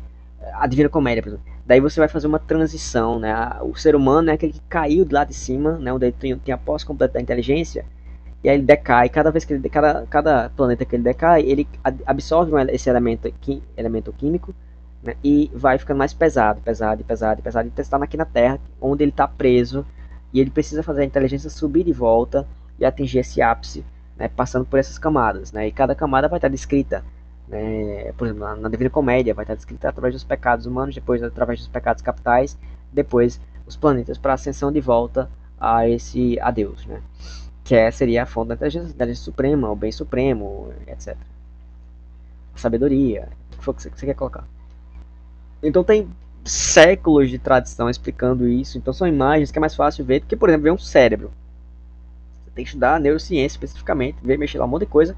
E eles não têm simbolicamente uma coisa organizada. Por quê? Porque a ciência ela é aquilo que é um processo de desenvolvimento rápido. Ela foi feita para ser um desenvolvimento rápido. Como, assim, a canga do coco, né, para se transformar em duas variantes, a produção científica ela é mais ou menos isso. Acelerar o processo de desenvolvimento de novas ideias. Na verdade, o capitalismo, a produção industrial, ela é para isso, para acelerar o processo de desenvolvimento, para vir novas ideias, novas produções, novas especializações. Né? Então você tem uma aceleração rápida do processo. Então não dá para você fincar um simbolismo em nada. Você poderia, não, beleza, 4 partes, aí você começa a meditar sobre essas 4 partes, de repente você chega até nos 4 temperamentos, sei lá, não interessa. Você pode fazer a meditação e acabar usando esses 4 modelos como regra para fazer uma explicação do ser, por exemplo. Né? Então você fez a análise, sair do nível psicológico e entrar no nível espiritual, né, mais profundo. Não foi o caso dela, não é o caso de um cientista, porque o cientista não vai fazer isso. Ele não fez esse estudo, vamos dizer, do simbolismo passado para comparar com o simbolismo presente e adaptar uma coisa com a outra. Então fica uma coisa meio que esquizofrênica mesmo. Enfim, então, a arte moderna ela meio que acaba sendo uma coisa parecida com isso. Né, que é assim, eu foquei só na forma, eu entrei nesse mundo que eu não estava mais preocupado com o sensível, não tem mais um papel, uma função, né? Antes, na arte era focada para representar o sagrado, depois ela passa a ser usada para representar, né, ou para apoiar, né, o pessoal, a corte, né, os reis e a corte, aí ela vai ser financiada, né, pelos, tem um nome, esqueci agora o nome, mecenas, né, dos países e tal, e assim, ela tem uma função específica social onde a produção focada na forma, ela adquiria o conteúdo, ele tem que ter um sentido, tem que ter uma motivação específica, né? Então, as obras da Capela Sistina, né, do Michelangelo, né, elas existem porque existia o pedido da igreja para financiar e compor a Capela Sistina, né? Então tem uma motivação, tem um motivo. Aí depois parou de existir.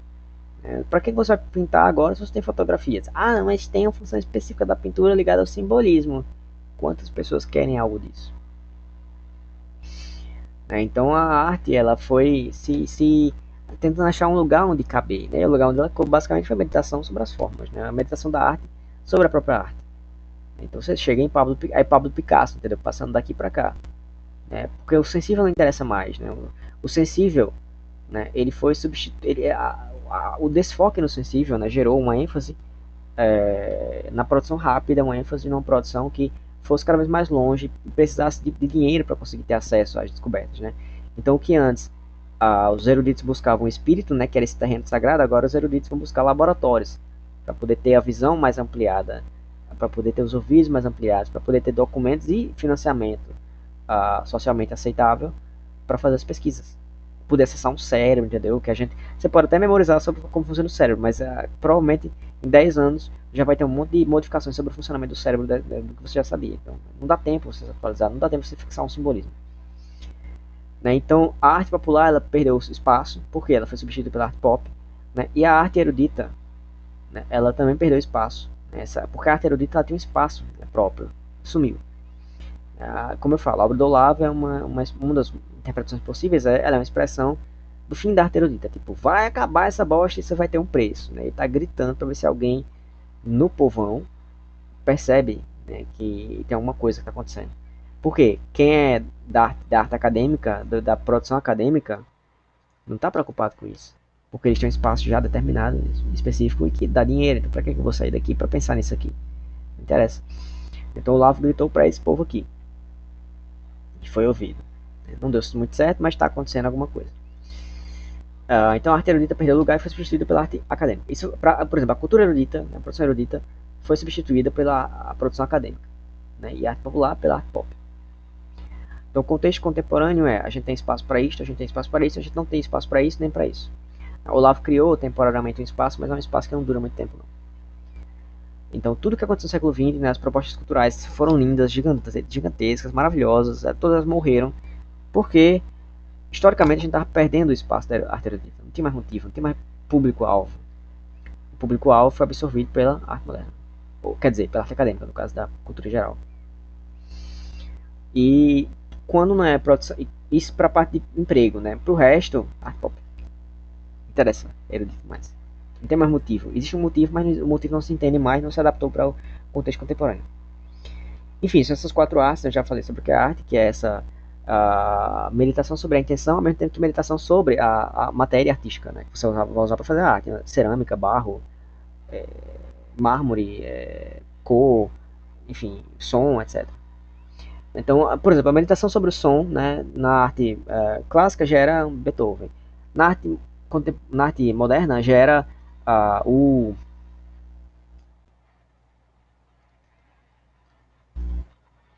John Cage, né, que fez a música de 4 minutos e 33 segundos, que é o seguinte, o pianista chega lá e ele simplesmente fecha o piano e fica parado olhando pro tempo.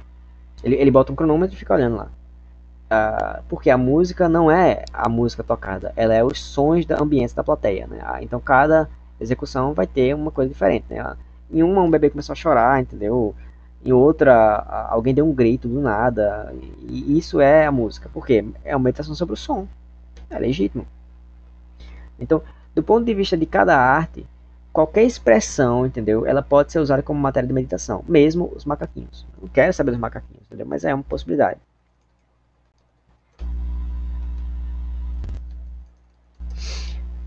Por quê? Porque mostra um exemplo de aplicação daquela arte. Por mais que seja ridícula, ou que for, que eu não assisti, não sei como é, mas por mais que seja ridícula, mas gera. E como gera, né, pode gerar inspirações, ideias, de significado, representação, outras maneiras de lidar com o corpo, né, dos artistas na peça, numa peça. Enfim. Tem várias possibilidades, né? Eu posso pensar na ciranda, né? Uma maneira de colocar uma ciranda no palco, mas não desse jeito, não é muito interessante. Pode ser que tenha sido inspirado pela ideia da centopeia humana, não sei. Né? Mas dá pra puxar várias ideias, né? Eu peguei esse de bandeira no itinerário de Pasárgada. Então, para um artista, né, não existe uma arte ruim em si, existem artes melhores. E as outras ruins, elas podem ser reaproveitadas para transformar em outra coisa. Por exemplo, eu li um cordel de um cara daqui que era um bosta. Mas foi uma tentativa de fazer uma epopeia muito ruim. Aí ele começa, não, eu invoco o nome de Homero, eu invoco o nome de Vigílio, invoca o nome de Dante, invoca o nome de Camões e invoca o nome de um poeta popular daqui, que acho que é José Saldanha. E eu olhei e disse, bicho, tá porra, o bicho tá chamando tudinho, ele tá juntando erudito e popular, ele vai fazer a nova epopeia, o novo Vila Lobos aqui que eu tô presenciando. Quando você vira a página, o resto é tudo bosta. Não entendeu nada, não fez nada. Mas ali deu uma ideia, disse, opa, epopeia popular. Opa, essa forma não é boa. Eu poderia, como é que poderia ser feito? Ele usou o método normal das 7 cidades poéticas, não fica bem, tá, nesse caso. Não entra no estado da arte, né? A arte nessa época, ela está pensando na multiplicidade das formas e como articular isso numa unidade.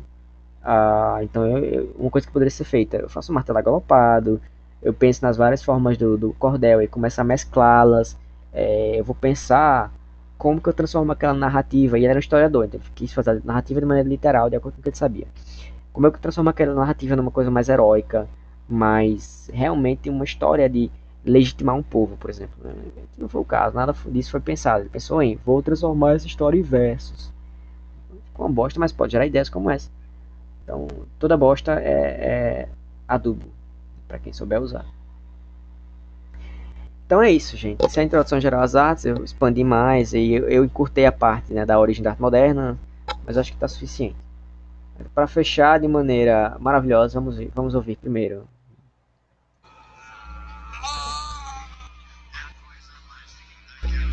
Ah, não é essa, bicho. É essa.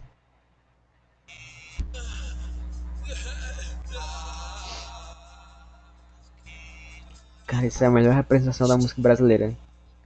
O mundo tá se acabando e a pessoa tá tipo.